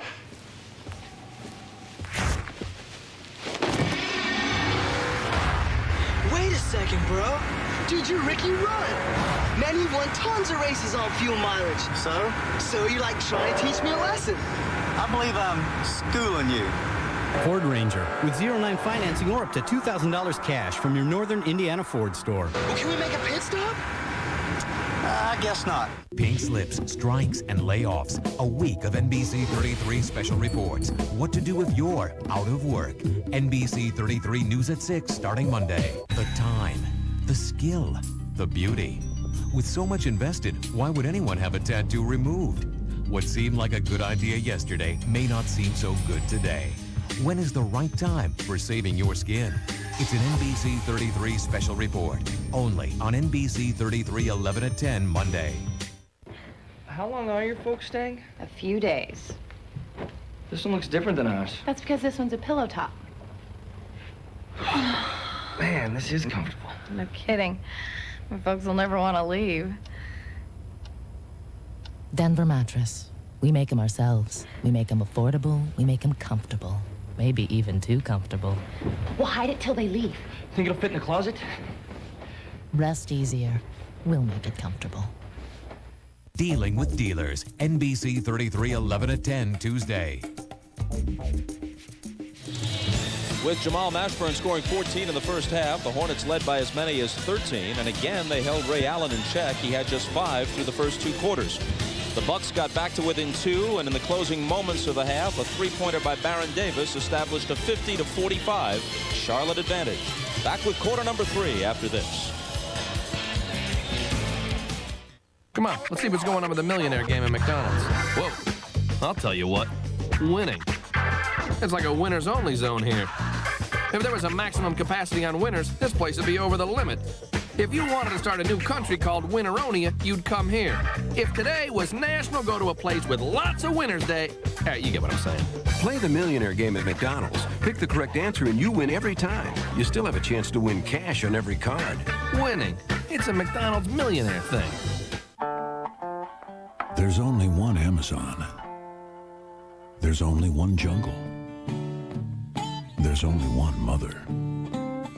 There's only one mother. There's only one past. There's only one future. There's only one Jeep Liberty. The next great Jeep idea.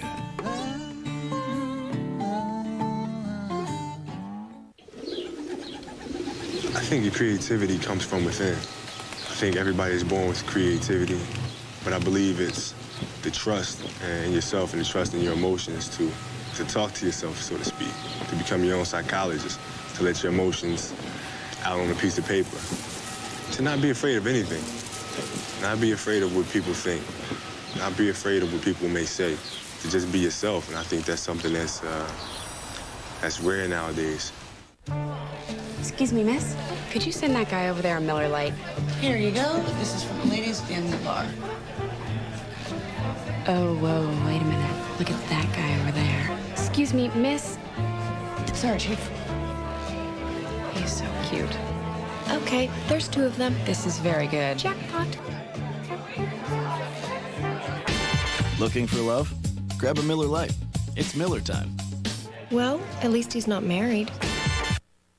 Monarchos won the Kentucky Derby in the second fastest time in history. Now his quest for the first Triple Crown in 23 years shifts to the Preakness. On a track that favors the frontrunner, will the trademark late charge of Monarchos come through again? The FISA Triple Crown continues with the Preakness next Saturday at 5 Eastern on NBC. The NBA on NBC is brought to you by the game that's taken America by storm. Weakest Link, Monday at 8, 7 Central on NBC. Lewis Johnson back in Charlotte as we prepare for the second half of this matchup, and the Milwaukee Bucks with 12 turnovers in the first half. I caught George Karl coming out of the locker room and asked him what was going on. He said really the Charlotte Hornets have been playing excellent defense. They've had good defensive hands, which have frustrated them and confused them, in particular in their passing. You notice that Ray Allen has just 5 points and Cassell just 4 points. And again, he said it's that frustration in their passing. They'll try to overcome that in the second half here, Bob. All right, Lewis. Well, the Bucks outshot Charlotte in terms of shooting percentage. They out-rebounded them in the first half and got 14 more bench points. Yet they trailed by 5 because of those 12 turnovers Lewis cited. Those 12 turnovers have led to 17 Charlotte points. The Hornets had just 4 turnovers in the first half, and the Bucks got just 2 points out of those 4 mistakes. Well, here's Ray Allen for a 3 to start the third quarter, but can't get on track. Irvin Johnson, who starts the second half, gets the rebound. Cassell tries a 3. Allen rebounds that and scores. And whoever said that the Milwaukee Bucks were not a very good rebounding team obviously hasn't seen that they got a lot of people that chip in and get loose balls, get rebounds. Now, the story on the goaltending. Bob Delaney told Eldon Campbell he blew the call. And pointed to his head and said, I just missed it, but it cannot come down to a 2-point game because they will be crying about that. P.J. Brown starting the third like he did the first offensive rebound, but he couldn't put it back in. Ashburn missed from long distance. Brown misfired from short distance. Here's Tim Thomas. George Karl is starting the second half with a couple of changes off his starting lineup. He's got Tim Thomas and Irvin Johnson, who normally come off the bench, starting this third quarter. But he's got 4 offensive players out there with Irvin Johnson, figuring that they have a great chance to crack this game over. And Paul Silas wants to take a 20-second timeout to get his team right. And moments ago, the foul on Sam Cassell, his third. You're going to love this all-new Sebring sedan. Notice the power mirrors. Great sound system. Power windows. It has a race-inspired suspension system and a powerful multi-valve engine. And it has the highest government front crash test rating. Oh, no. Now well-qualified returning gold key lessees can lease a Sebring LX sedan for $259 a month.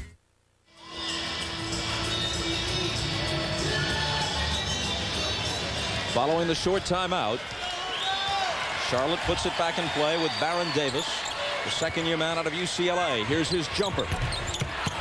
Mashburn on the glass, but he had it poked away. Milwaukee's got numbers if they push it. Allen tries to go all the way, then dumps it off to Thomas, who scores. Allen was bumped. There might have been a foul there. It wasn't called, and as he was stumbling backward, he got it to Thomas, and we have a 1-point game. Well, the Milwaukee Bucks trying to turn the table on the Charlotte Hornets. The Hornets have won the third quarter in all 3 ball games. That has been the time when they've either made up a lot of ground or they have pulled away, as they did in Game 3. First 2 games down 22 and 16, and then comfortably ahead in Game 3. In Game 3, every time the Bucks made a move, Mashburn, it seemed, stuck a big jump shot. That time, with Milwaukee within 1, he pumps it back up to 3. Allen tried to tie it and came up short. Yeah, if you watch Ray Allen shoot prior to the ball game, Sam Cassell is going to pick up the foul. And it will be his 4th.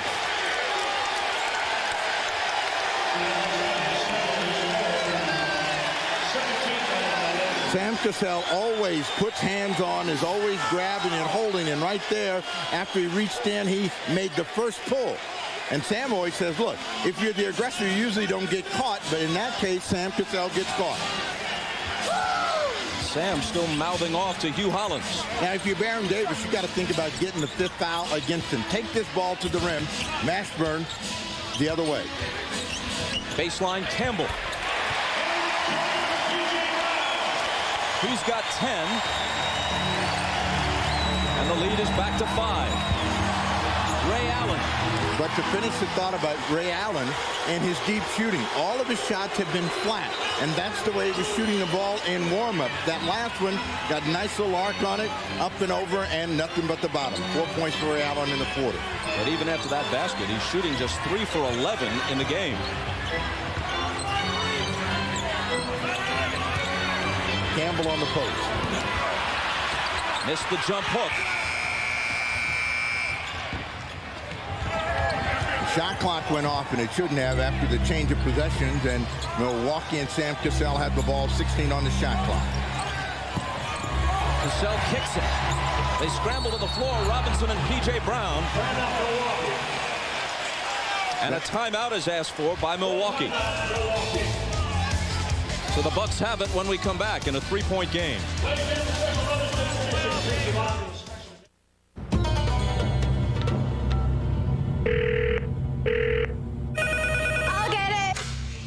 Hello? Alo. Son parti göndermiş olduğunuz mallar yanlış etiketlendi. Sizden ricam eski müşteriniz olarak aynı parti malı tekrar rica ediyorum. Dad, it's Ulujan Industries. This shipment was lost. They want a new one at a 10% discount. All right, that's fine.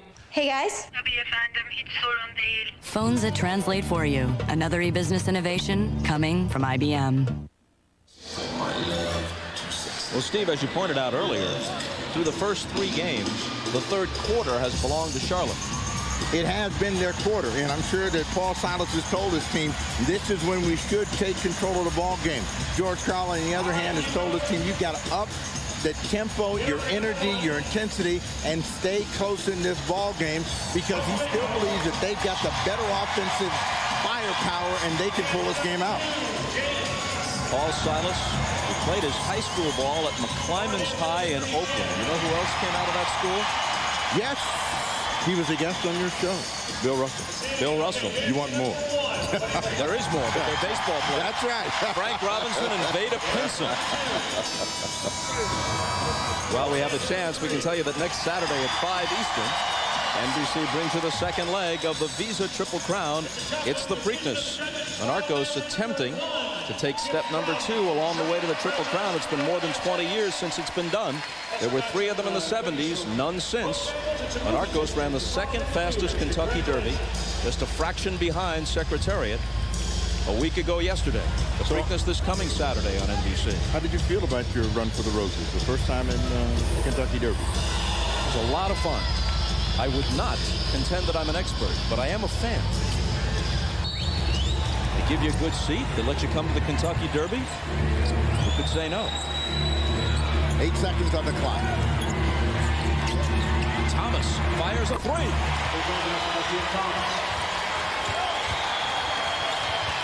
Now, the one thing that the Hornets can't do as the crowd comes to life is get so preoccupied with Ray Allen that they leave a shooter like Tim Thomas open, because Thomas is capable of having a huge ball game once he gets going offensively. Turnover. Nearly, but Wesley's there to pick it up. 3 seconds to shoot, and Wesley puts it down. He's got 10. Moments ago, following the Thomas 3, Milwaukee had pulled even for the first time since 2-2. They once trailed by as many as 13. Charlotte by a basket. Inside to Irvin Johnson, who can't tie it. Mashburn rebounds. Now, this is when Mashburn is most dangerous, open court where he can make plays for other people. Didn't look to do anything and dumped it off. Got a mismatch here. Irvin Johnson on him. He should be trying to get to the rim. Wesley, 5 on the 24. Wesley in traffic. And Robinson comes out with it. Now, Hornets blew a golden chance to get something easy. Sam Cassell does not. Tied again at 56.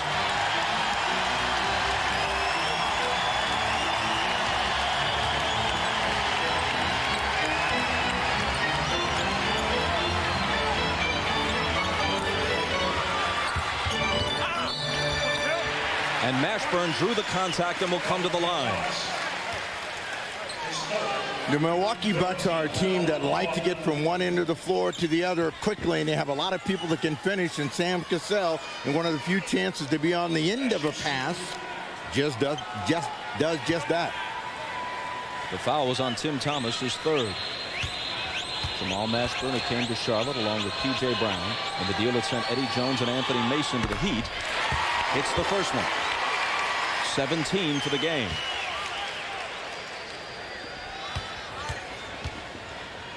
Mashburn has got to continue to think attack. And, you know, he missed a chance against the defense of Irvin Johnson, came back, put pressure on Tim Thomas, gets 2 more from the line.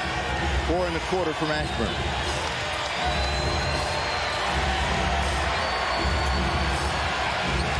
Brown takes Allen on a switch, leaving Wesley on Thomas, who tried to exploit that, and a Charlotte foul. First team foul in Charlotte.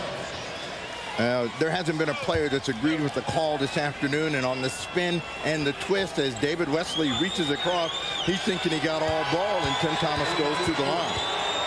The foul was Wesley's third.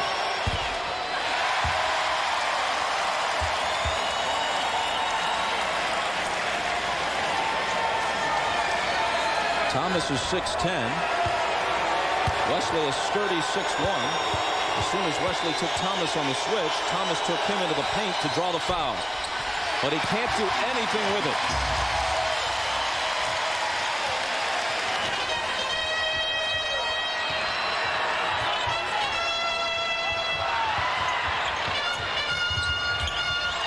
P.J. Brown had a great first quarter of play, has been quiet since then. They got to start moving the ball and see if they find P.J. Brown back on the glass. Good rebound, Ray Allen. Off the miss by Campbell. Here's Cassell for 3. Campbell with board position on Johnson. Right through P.J. Brown's hands. Milwaukee will have it. Davis made the decision too late. When P.J. Brown was wide open, he had enough room to run underneath the ball. He makes this pass too close to the bucket. There's no room for him to catch it. He drops it and then comes right down on Sam Cassell. And they call a foul on Brown, which is his first.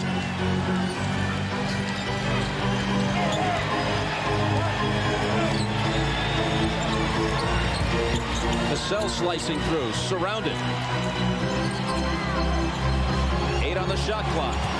Robinson stuffed back into space by Campbell. And last touch by Milwaukee.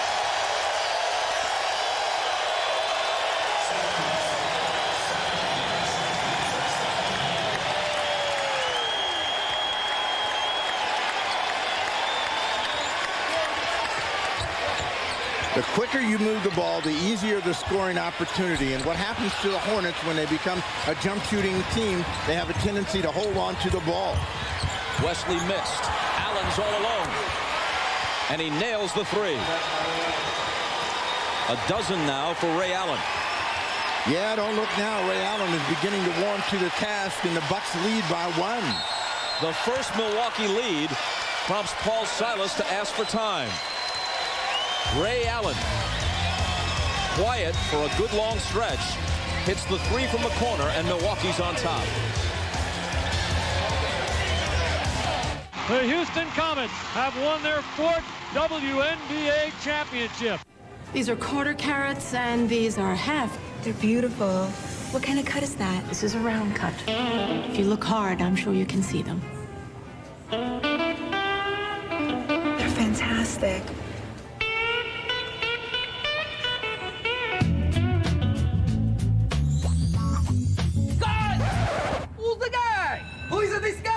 For the great taste that won't fill you up and never lets you down. These are 8 carats and these are 10 carats. Make it a Bud Light.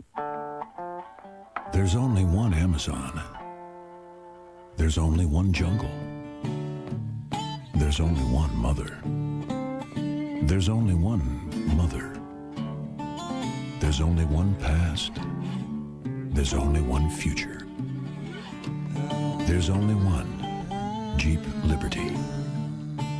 The next great Jeep idea.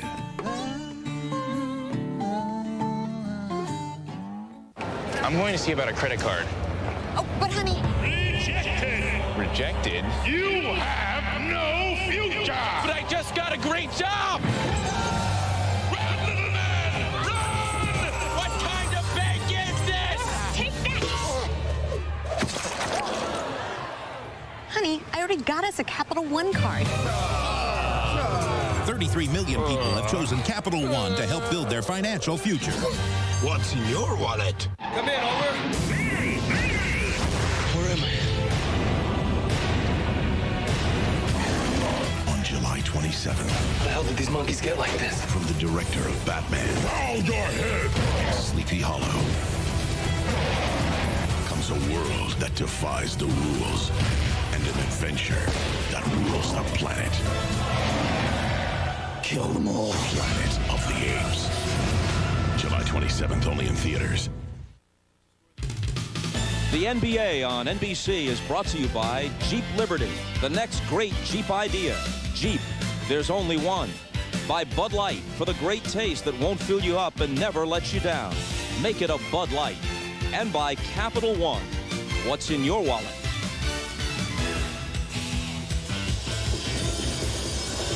Shalonda Ennis and Dawn Staley are members of the Charlotte Sting of the WNBA.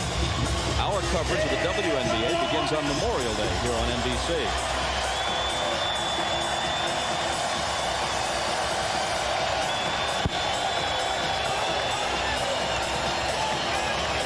The fans have been whipped to a frenzy. The towels are out, and they'd like to see the Hornets get back on top. Silas has talked to his team and tried to remind them what kind of team they are and where they get their offense. Let's see if they come back to Eldon Campbell to try to get something inside. 6 on the clock for Campbell. Backing in on Johnson and hitting. Campbell has 12, and the Hornets have the lead again.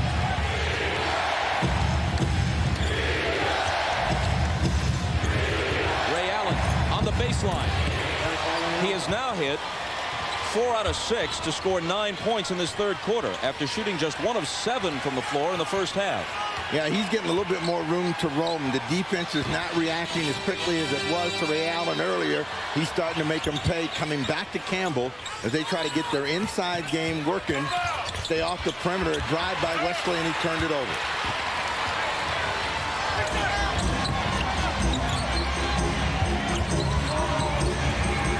In a close ball game, you only need one player to keep the hot hand. And that player right now is Ray Allen, drilling another 3. 12 in the quarter for Allen. 5 out of 7 from the floor in this period, and the Bucks by 4. Remember what George Karl told us yesterday. If you try to outshoot us, you're going to be in trouble. So they got to get back, the Charlotte Hornets, to playing their game. They come back again. Eldon Campbell short with that one. Cassell pulls up. Misses the 3. And Mashburn takes the rebound. Good shot or not? Well, for the Milwaukee Bucks, it's a good shot. He wants to keep the tempo quick. He's got Charlotte out of character right now, so if he can get them to come back too quickly, he'll live with them. They got a 4-point lead. They're no longer down, and Charlotte fighting the clock. Davis for 3. To cut it to 1. And he has a dozen.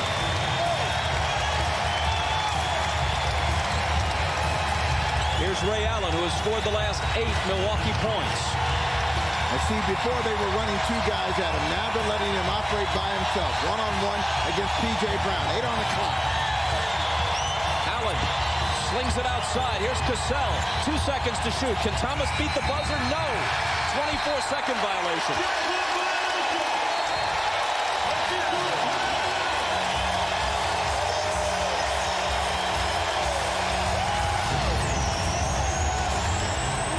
With the 3. Baron Davis had an answer at the other end. It's a 1-point game with 2:52 to play in the third.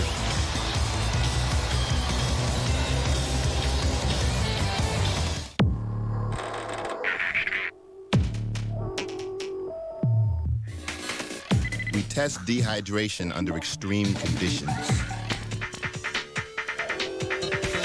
We test how the brain works when the body is fatigued. We test over and over in a real lab with real athletes with the very focused goal of improving athletic performance. It's called the Gatorade Sports Science Institute. You can look it up. People are beginning to think of the automobile as a personal and individual means of transportation. In order to continue moving forward, you need to remember where you've been. Give them an expressway and they're Our future reflects our past. It's how we build great cars. at the Chrysler Proving Ground, the throb of a powerful engine. Expectations run high in this family. And now Chrysler PT Cruiser is Motor Trend's 2001 Car of the Year. You really have to drive it. Come on, sure. Look, she's doing it again. Again, Billy? Sophia? Who are you talking to? Billy. I will come to visit you. Billy? But he's in America. I know. Hey, Mama, who is that? My friend. She's crazy. She's crazy. With MSN, you've got the world's #1 messenger service to talk with friends online right from your homepage. She's doing it again. Voglio attaccare. Guardalo, guardalo. Torna dalla mamma. Non è la tua fidanzata, dai. Anche la mia gioca a calcio. Stai giù con le gambe, difendi. Ok, vieni qua, prima lezione. Giù con le gambe e gli stai addosso. Lascialo stare, lascialo stare, lascialo stare. Basta, è impossibile marcarlo. Non ti preoccupare, adesso cambiamo le squadre. Va bene, dai. Ok, adesso la palla è mia. Dove vai? Dammi la palla. Questa è la mia casa. Monday, 8/7 Central. Weakest Link is heating up. You don't know the difference between Chris Rock and Aretha Franklin, do you? 8 new players compete for a $1 million prize. She got it wrong, she's off. And it's winner take all. Who is the least likely candidate for human cloning? Weakest Link, Monday at 8/7 Central on NBC. Goodbye. Ray Allen has been quiet for the first half as he was in the second of Game 3, and that layup broke Ray Allen loose, and since that point, he has had the torch in his hand, and the Charlotte Hornets have given him freedom, and he is making them pay dearly. 12 points here in the quarter, a couple of three-pointers, and Paul Silas during the timeout said, guys, we have got to find Ray Allen. We have got to make him put the ball on the floor, so let's see if they come back out trapping Ray Allen. Lindsey Hunter in and guarding Baron Davis. And whenever they've really gotten in trouble in this series, they've expected Jamal Mashburn to bring him out of it. Baron Davis is not a great three-point shooter. He makes one, makes the mistake of thinking his name is Ray Allen. He does not make two. They've got the bigger P.J. Brown on Allen right now. Robinson out of the double to Thomas for the jumper. That is no good. It would have counted for 3. But the rebound is back-tapped and a fresh 24 from Milwaukee. And Irvin Johnson kept that one alive, and Allen's got the ball right now. And they talk about running at him, but nobody is. He gets it to Robinson, who overshot it. Wesley snatches the rebound. On the run, Mashburn banks it home. And the Hornets go back on top. Mashburn, who had 36 in Game 3, has 20 now in Game 4. Tim Thomas inside to Irvin Johnson, who traveled.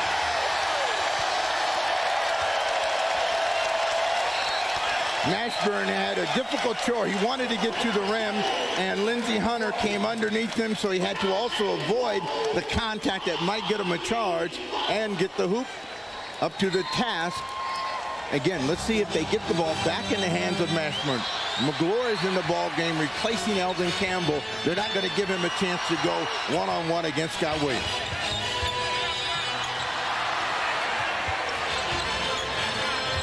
Mashburn against Robinson, who fouled him. And if you're going to be successful in the NBA, you always have to try to play to your strength as a team and as an individual most of the time. Every now and then you're going to get away from it, but Mashburn is very strong at taking the ball to the rim, gets the foul against the big dog. Which is Robinson's third. Excellent all-round season for Mashburn. Averaged better than 20 points, nearly 8 rebounds a game, about 5.5 assists per game. He's taken it to another level during the playoffs. You know, for Jamal Mashburn, this is almost like his last year with Rick Pitino. He has a coach that allows him the freedom to create, to use his judgment, when to shoot, to rebound, to do all the things that bring out his versatility. And that is what Jamal Mashburn is doing here for Paul Silas and the Charlotte Hornets. A 77% free throw shooter. He's a perfect 8 for 8 in this game today. His mom among those cheering him on.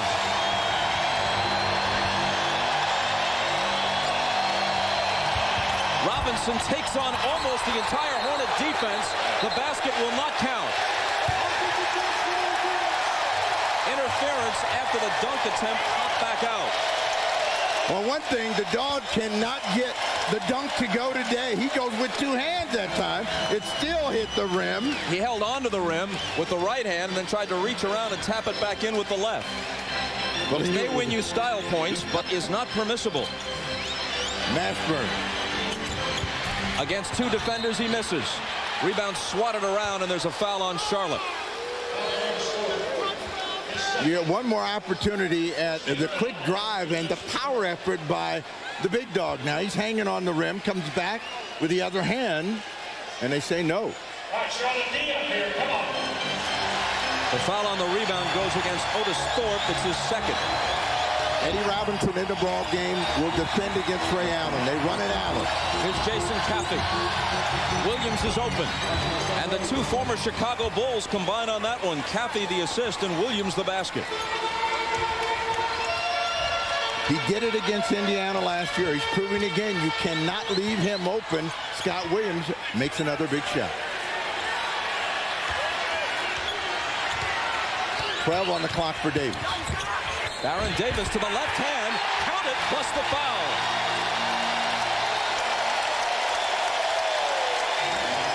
Explosive and quick, and Lindsey Hunter needed to go to him and didn't, and that allowed Davis to get that quick step and inside. A nice shot with the left hand and a chance for a three-point play.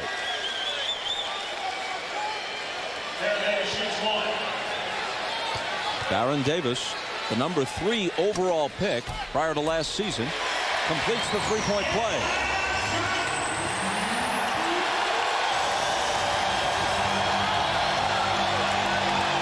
A short while ago, Milwaukee led by 4. They now trail by that margin.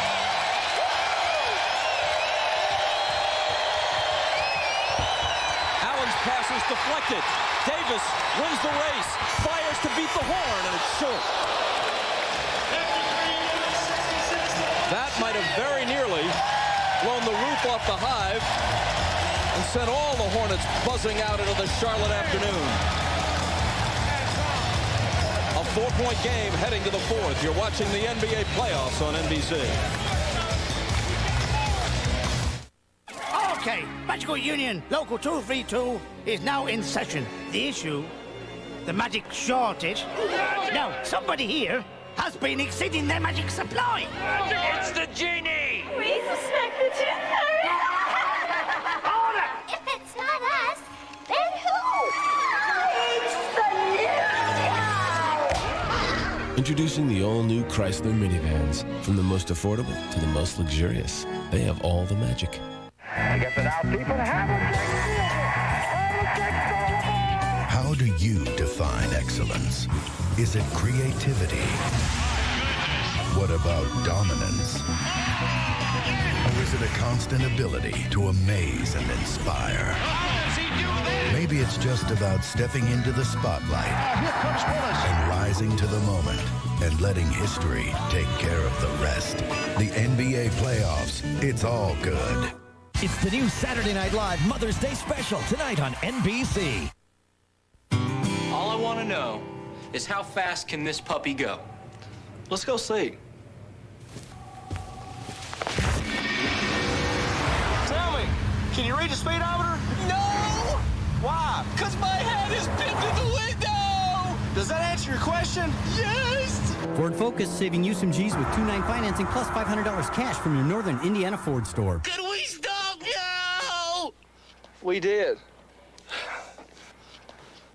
Oak Express's rapid growth to over 120 stores in 30 states is causing us to undertake a major remodeling effort in most of our stores, which means it's your chance to save during the Oak Express remodeling clearance. Get incredible bargains on our entire stock of dining, home office, home entertainment, and bedroom furnishings. And along with our super remodeling clearance discounts, we're also offering no payments, no down payment, and no interest for 1 full year. Off Washington Center Boulevard in the Furniture Row Shopping Center. Saving Your Skin, Monday on NBC 33, 11 at 10. This copyrighted telecast of the National Basketball Association is intended solely for the entertainment of our audience. And any retransmission, reproduction, rebroadcast, or other dissemination or use of this telecast, or of the pictures, descriptions, or accounts of this game without the express written consent of the National Basketball Association is prohibited. For years and years, the Charlotte fans were among the most avid in the NBA. Interest waned a little bit in the last couple of years, even though they posted good records under Paul Silas. Fans don't like, no matter what the locality, to feel the squeeze being put on them for additional funds for an arena or whatever the case may be. But with the team playing well deep into the playoffs, they've come alive again. Wesley's attempt at a three bounces off the rim, goes over the glass, and out of play. Charlotte ended the third quarter on a 10-2 run to lead by 4. Well, as you saw the score by quarter, the bad news for Charlotte is their numbers are coming down and the Milwaukee Bucks numbers are coming up. Ray Allen had 12 in the third. Can he keep it going? Yes, he can.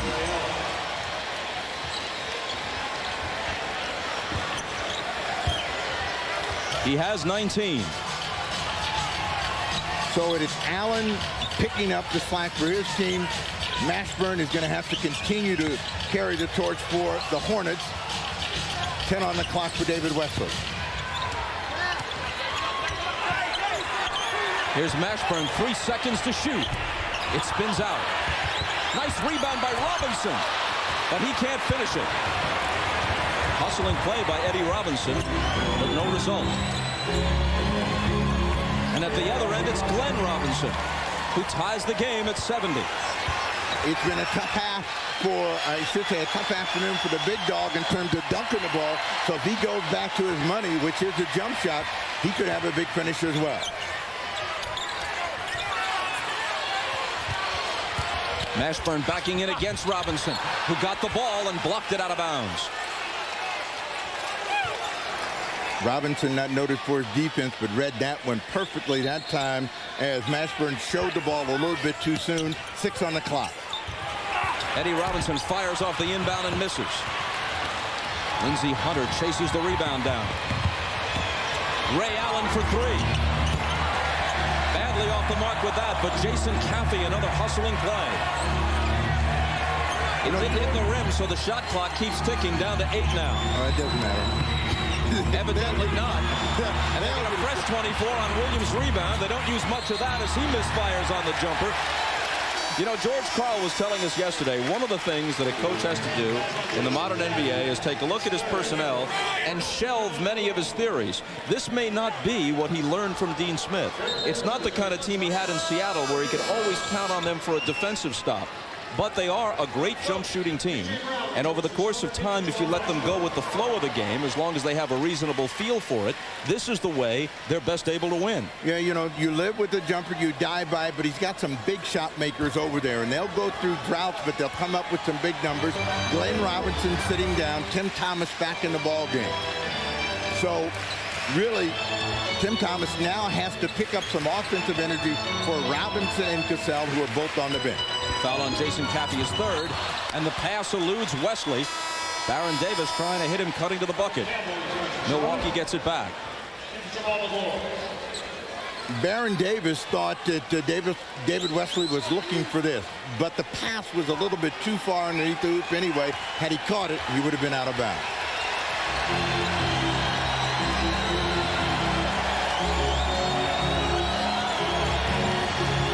Now, P.J. Brown is in the ball game, and he's in for defensive purposes. They got a big lineup out on the floor at the defensive end to try to rebound the ball.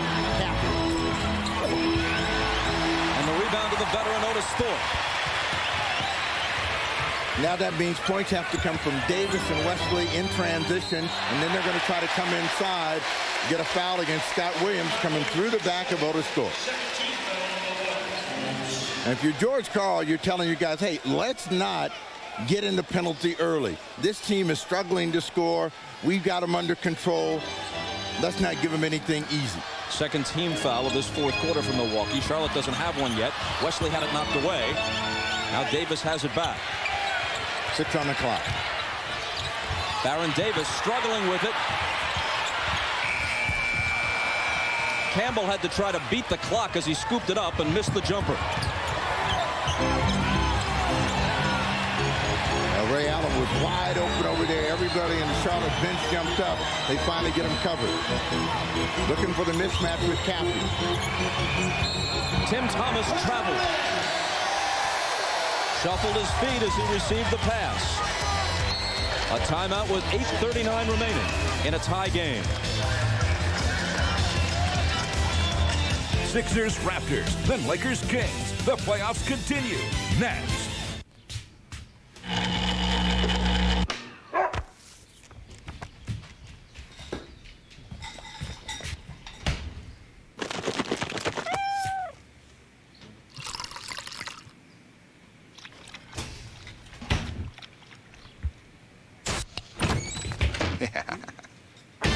Calling a few pals?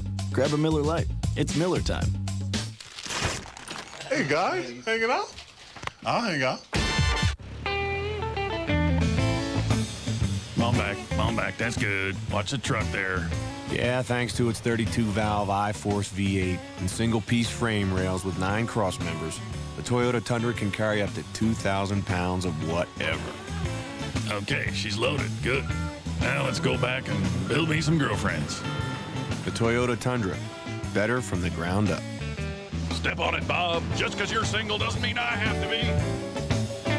Thursday, you're invited to the event of the year. From this moment. You look beautiful. Is this new? Not now. Okay.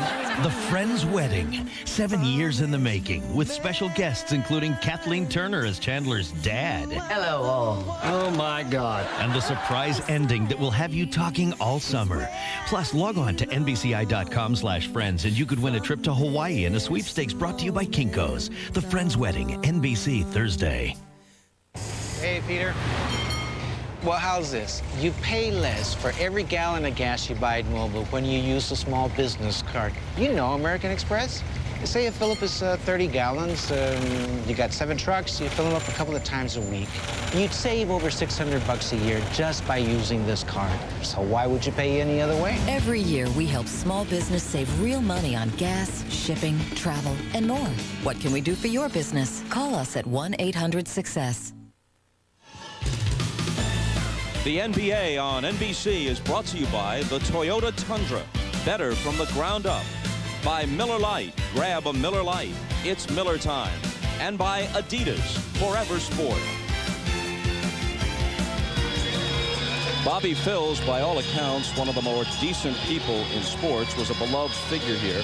He was killed a year ago while drag racing at high speeds with teammate David Wesley. There is Phil's widow, Kendall, who is frequently in attendance at these games. His jersey, as you see, hangs from the rafters. And the team has dedicated its season and its playoff run to him.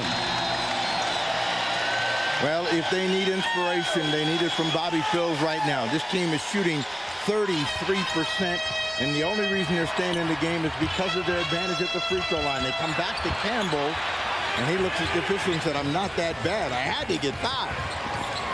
We played more than 3.5 minutes in this fourth quarter, and Charlotte hasn't scored yet in the period.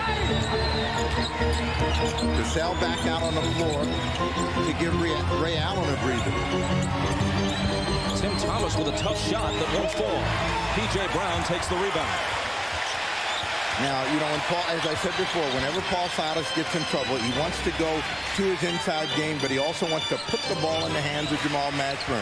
See if Mashburn can create an opportunity or draw a foul. They've been fighting the clock on every possession. Mashburn gets the foul. Tim Thomas. The foul on Thomas is his 4th. Where Mashburn has been able to get Glenn Robinson and Tim Thomas off balance is with that first jab step. They're biting on it. They need to back off. He's not shooting the ball like he did in Game 3. Make him beat them from the perimeter. Not an active shooting foul. Charlotte ball from the side, but 3 team fouls now in this fourth quarter for Milwaukee against none for Charlotte. 5 on the clock for Mashburn. He has to take a tough shot and hits it. The first field goal of the quarter for the Hornets. They had missed their first 8.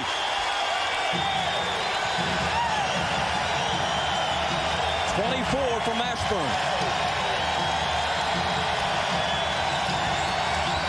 Jason Caffey. The follow doesn't count. A Charlotte foul. This shot was true to the mark. Every big shot that they needed in Game 3, and they need a big one here just to get in it, and Mashburn up to it. At the other end, P.J. Brown fouled Caffey. 2 on Brown. Caffey, the former Bull and Warrior, one-time college teammate of Antonio McDyess at Alabama, delights the crowd in Charlotte by missing the first. You know, Milwaukee, a very good free-throwing team for the season, but in this ball game, they are shooting 58%, and that will drop with the miss from Caffey. He missed them both. And it's still the Hornets by a basket.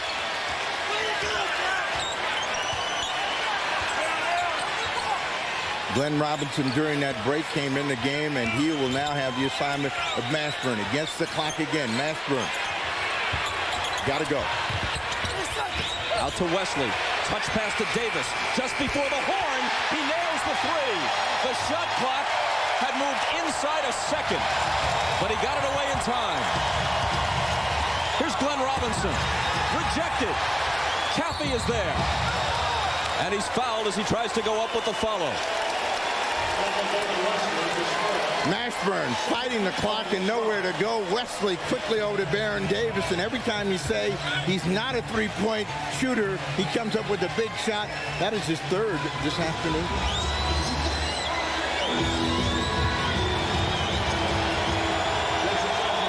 Caffey has 5 rebounds today, all of them off the offensive glass. He was at the free throw line just moments ago and missed 2.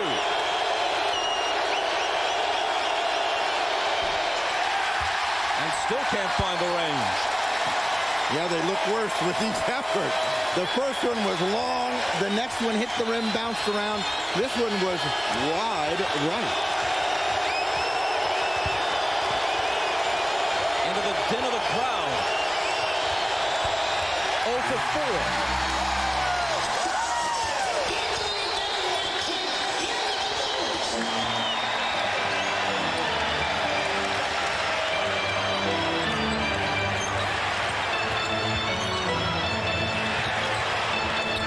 Wesley thought about a 3. Now drives the lane. Off-balance shot. Perhaps a poor selection.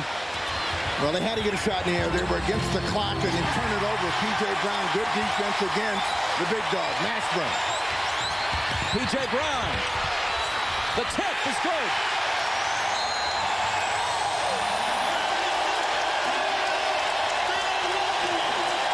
Brown missed. Mashburn there to tip it home. And the Hornets are up by 7.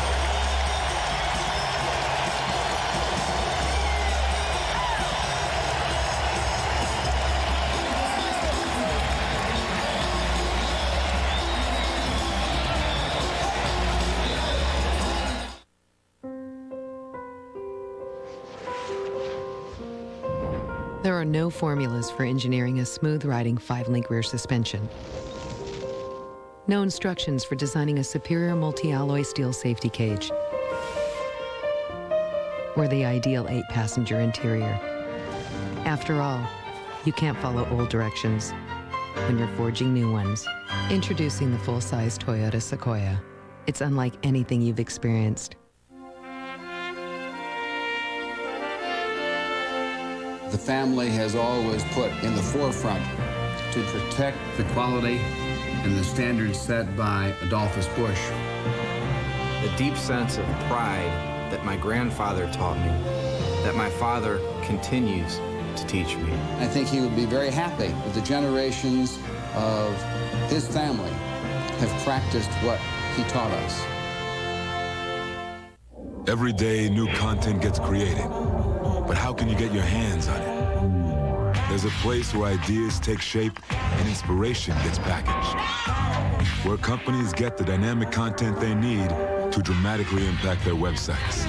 From information that moves markets to photos that rock the world every single day. It's iSyndicate, the content marketplace. Do you need to make an impact? iSyndicate, the I for content. You know, the most amazing things happen to me every time I begin to read. I can fly among the moon and stars, or I can visit lands both near and far. I've always liked a good mystery, but there are so many things that interest me. And my favorite thing is when it ends, another book starts it all again. Coming up next, Game 4 between the Sixers and Raptors from Toronto. Allen Iverson, 54 points in Game 2. But then in Game 3, it was Vince Carter who erupted for 50 points as the Raptors now lead the best-of-7 series 2-1. This is Mike Green. Through the first 3 games, these two brilliant performers with fairly even numbers. 2 young stars leading their teams in the postseason. What will happen in Game 4? Find out coming up next. But first, we go back to Charlotte with Bob and Steve.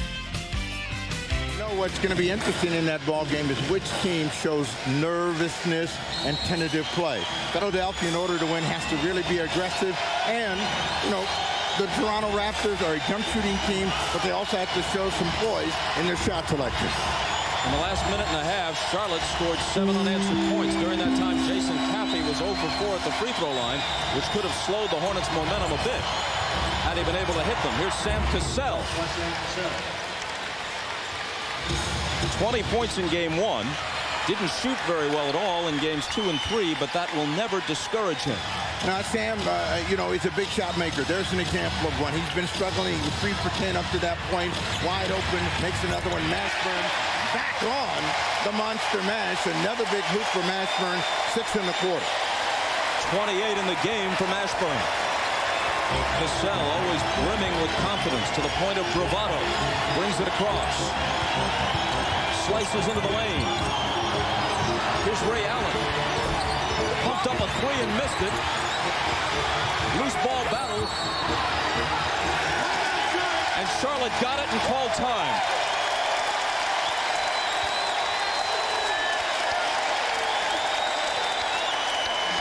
This crowd is reminiscent of the crowds of years ago at the Charlotte Coliseum. You can barely hear yourself think in this place. But I do think the Hornets lead by 7.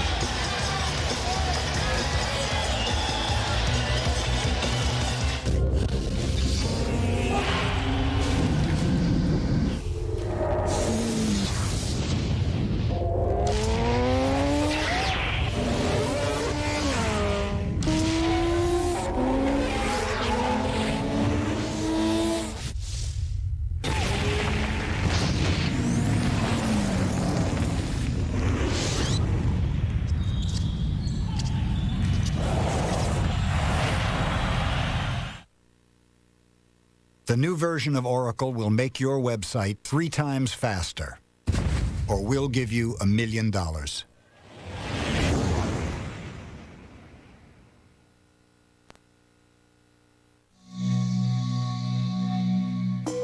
Your perfect automobile. Imagine it. The seats cool you when you're hot and warm you when you're cold. The air you breathe is possibly the purest anywhere. The sounds you hear are some of the finest in the world. The Lexus LS 430. You don't have to imagine anymore. See your Lexus dealer now.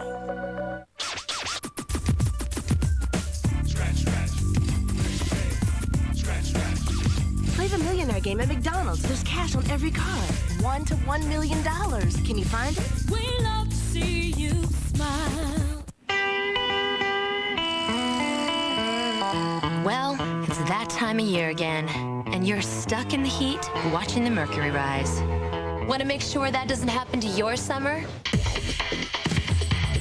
Get you and your friends entered to win really cool Miller Time trips like these in our Miller Lite Get the Goods Summertime promotion. Pick up your Miller Lite Get the Goods entry card wherever you see this display. What are you looking at? NBC Wednesday, the West Wing season finale. Mr. President, it's time. Can you tell us right now if you'll be seeking a second term? Watch this. It's as good as television gets. The West Wing season finale, NBC Wednesday.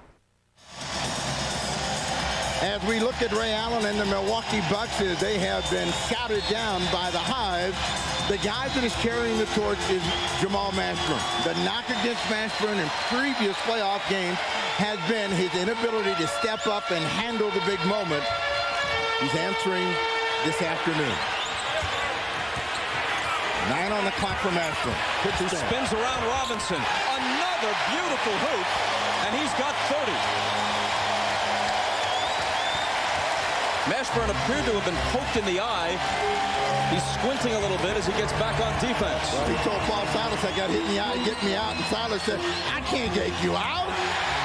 Now he can, and it's Mashburn who takes matters into his own hands. He comes up with a steal and asks for time.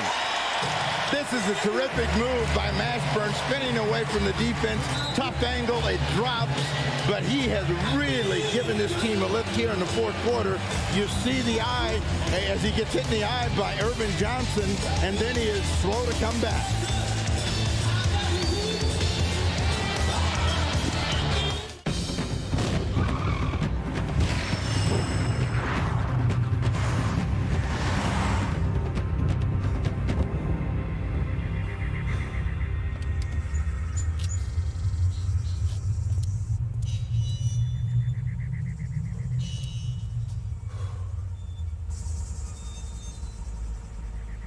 The new, faster-than-ever Lexus GS430. Pace yourself.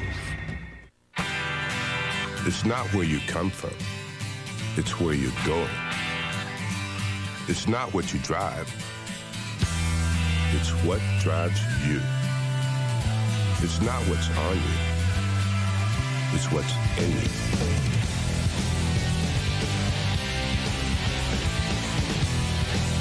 Gatorade. Is it in you?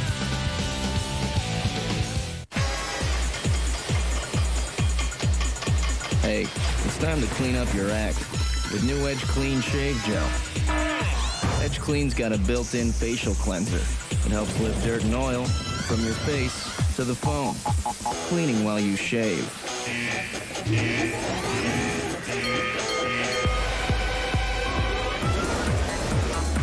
So clean up your act with new Edge Clean Shave Gel. U.S. road maps, $11. Ballpark guide, $22. Opening day tickets, $18. One stadium down, 29 to go. Priceless. So how far's Cleveland? There are some things money can't buy. For everything else, there's MasterCard, preferred card and devoted fan of Major League Baseball. Sure, we could brag about it, how it's the fastest sport there is, exploding in popularity. Truth is, it's the fastest growing sport in America. But more important than what it is where it's going. NASCAR is moving to NBC and TNT. NASCAR coming in July on NBC and TNT. Jamal Mashburn had a contact lens dislodged and is being replaced, and he'll be able to continue. Well, that is the only hope for George Karl, because here in the fourth quarter of play, since Mashburn has come back in the ball game, he has put separation between the Hornets and the Milwaukee Bucks, making 8 points in 3 minutes. And let's see if they go back to Mashburn and get an illegal defense against Milwaukee. George Karl leans over the scorer's table in mock disbelief. North Carolina roots for him, of course. He has often said that while he's been treated remarkably well in Milwaukee, huge new contract, part ownership of the team, their second illegal defense, so it's going to possibly cost them a point as it's a technical. And the hot hand Mashburn is nominated to shoot it, and he hits it. Carl has often said the North Carolina job, North Carolina Tar Heels, that's my dream job, although maybe it isn't my reality job. Well, there's no question that it is, you know, and like a lot of people that go to North Carolina, Larry Brown included, they think they want to go back there, coach and retire and become the latest version of Dean Smith. But Matt Doherty said, you're not getting my job. 5 on the clock, Mashburn. The rebound to Robinson. Here are the Bucks down by 10 and giving it right back. The Bucks are still in the ball game. 4:03 to go. What George Karl needs to see his team do is make some better decisions at the offensive end. Mashburn is not going to make every shot, as he proved the last time down.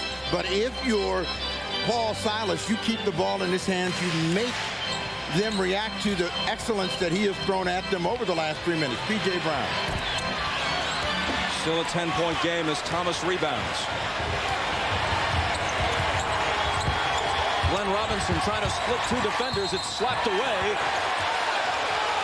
And let's see what the call is going to be. Davis thought that he was shoved and there should have been a Milwaukee foul. But Davis may have stepped out of bounds, scooping the ball up. Apparently that's what it is. And with a fresh 24, Milwaukee puts it in. And what Milwaukee's got to do is start getting the shots in the air. Thomas on the drive. A weak attempt. Davis threw traffic out of the backcourt. 3:20 left. Cassell all over him.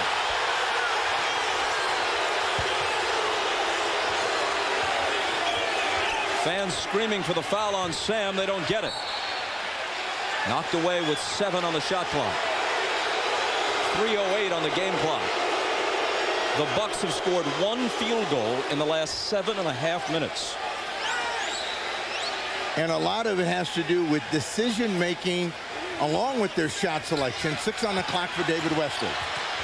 Not going to get this one up. Ray Allen out of there with the steal. The Bucks have 6 points in this quarter. Can Thomas change that? Yes, he can. Tim Thomas with a 3. And as we move inside 3 minutes, the Bucks trail by 7. Well, that Tim Thomas 3 shows you that they're still dangerous, and you have to guard them. So the Hornets can't go to sleep. This game is by no stretch of the imagination put away. On the way to the hoop, Campbell. Gives it up to Brown. Contact with Robinson, no foul call. Ray Allen has it stripped by Davis. Baron Davis with a big play.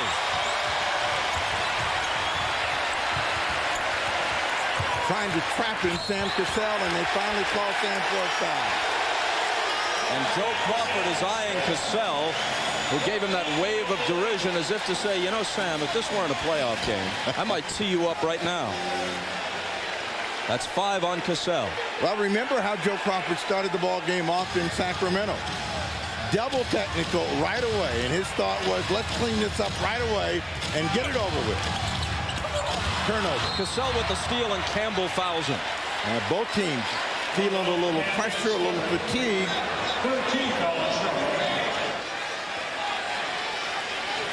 Even with that steal by Cassell, George Karl's Bucks have turned it over twice as often as the Hornets have. 22-11.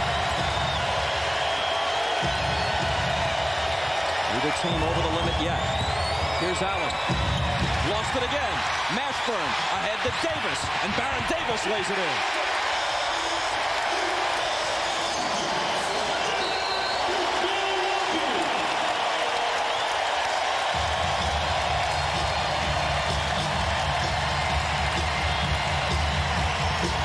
You know, in trying to make a play inside, Ray Allen makes a mistake, and that turns David Wesley loose for the cheapest bucket he's had this afternoon. Hey, look, we got a loose ball rebound. You must be hungry. Let's go get some breakfast. Choo, like the moon goes to. Oh, yeah, dressy Wessy. Oopsie, whoopsie. Such a big girl in a swingy wingy. Boo, boo, boo. Is Daddy ready home from worky jerky? When you're in desperate need of a night out, you need Broadway.com and Visa. How silver. Wonderful use of iambic pentameter. Whammeter. Visa, the preferred card of Broadway.com.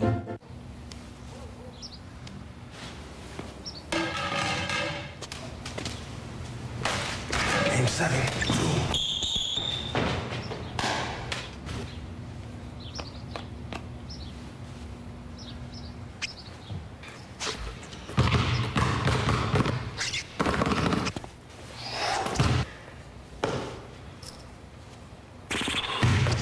Fourth quarter, Lakers are down by 5. Shakes base.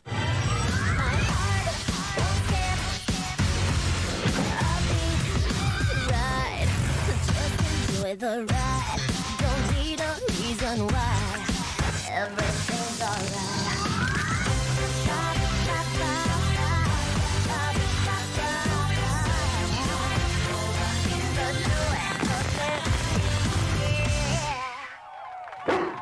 Easy boy. The Schick Extreme 3. Triple blade performance. Pivoting head, and after a bunch of great shaves, you just toss it and serve up another. Schick Extreme 3. Schick. Shave something. $1 billion. That's how much Oracle saved in 1 year using its own e-business software. How much will you save? Oracle. Software powers the internet. It begins to appear as if Game 6 will, in fact, be necessary. We know they will play Game 5 on Tuesday in Milwaukee. Snapper, you had it right just before the commercial. I mistakenly gave credit for the basket to Baron Davis. It belonged to David Wesley. And the Hornets lead by 9.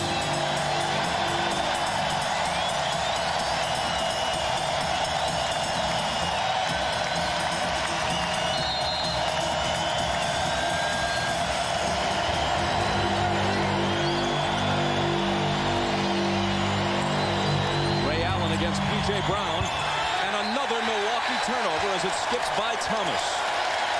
Poor decision-making down the stretch has really hurt George Karl and his team. Early in the ball game, they made a bunch of turnovers, but they were able to live through it.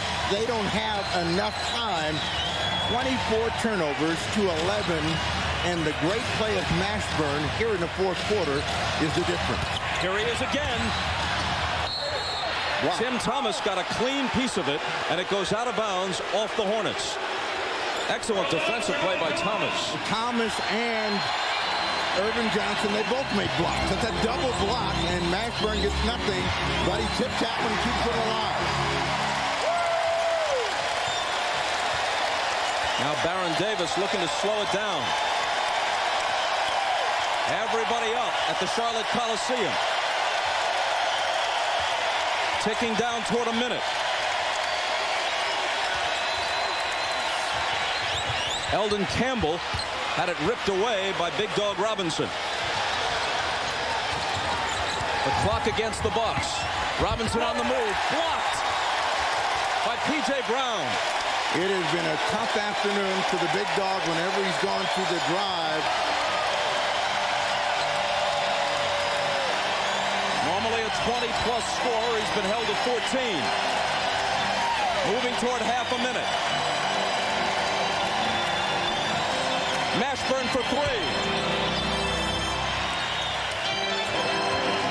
25 seconds. An apparently insurmountable lead, but Glenn Robinson fires a 3 to at least make it interesting. It's at 6. Well, come up and foul. He's telling them, you got to foul, you got to stop the clock, and they finally do. They let a few extra ticks go off the clock before that foul. You know, talking to George Karl yesterday, he's got the great situation in Milwaukee, no doubt about it, and he's built them into a legitimate contender to win at least the East and advance to the finals.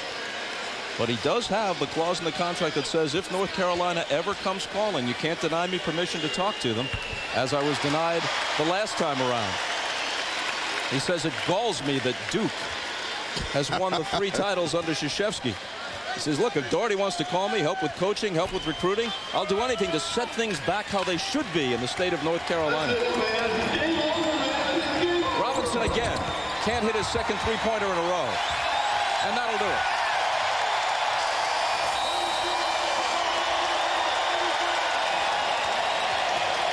The Hornets win it 85-78.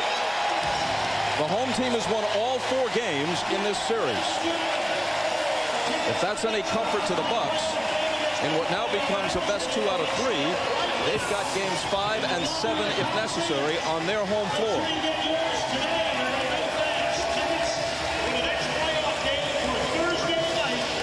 Lewis Johnson is with Jamal Mashburn. All right, Bob, thanks a lot. Jamal, we talked before the game, and you told me that this was a must-win situation like Game 3. What kind of life does this breathe into this team and now to the series? Well, the only thing we did was hold home court. I mean, we got to go down to Milwaukee. We got to get one. So we're looking to go down there and get one. This was a desperate game. We couldn't let them have this one. So we're just going to continue to play, continue to fight. We know it's going to be a loud crowd in Milwaukee, and just looking to go get one.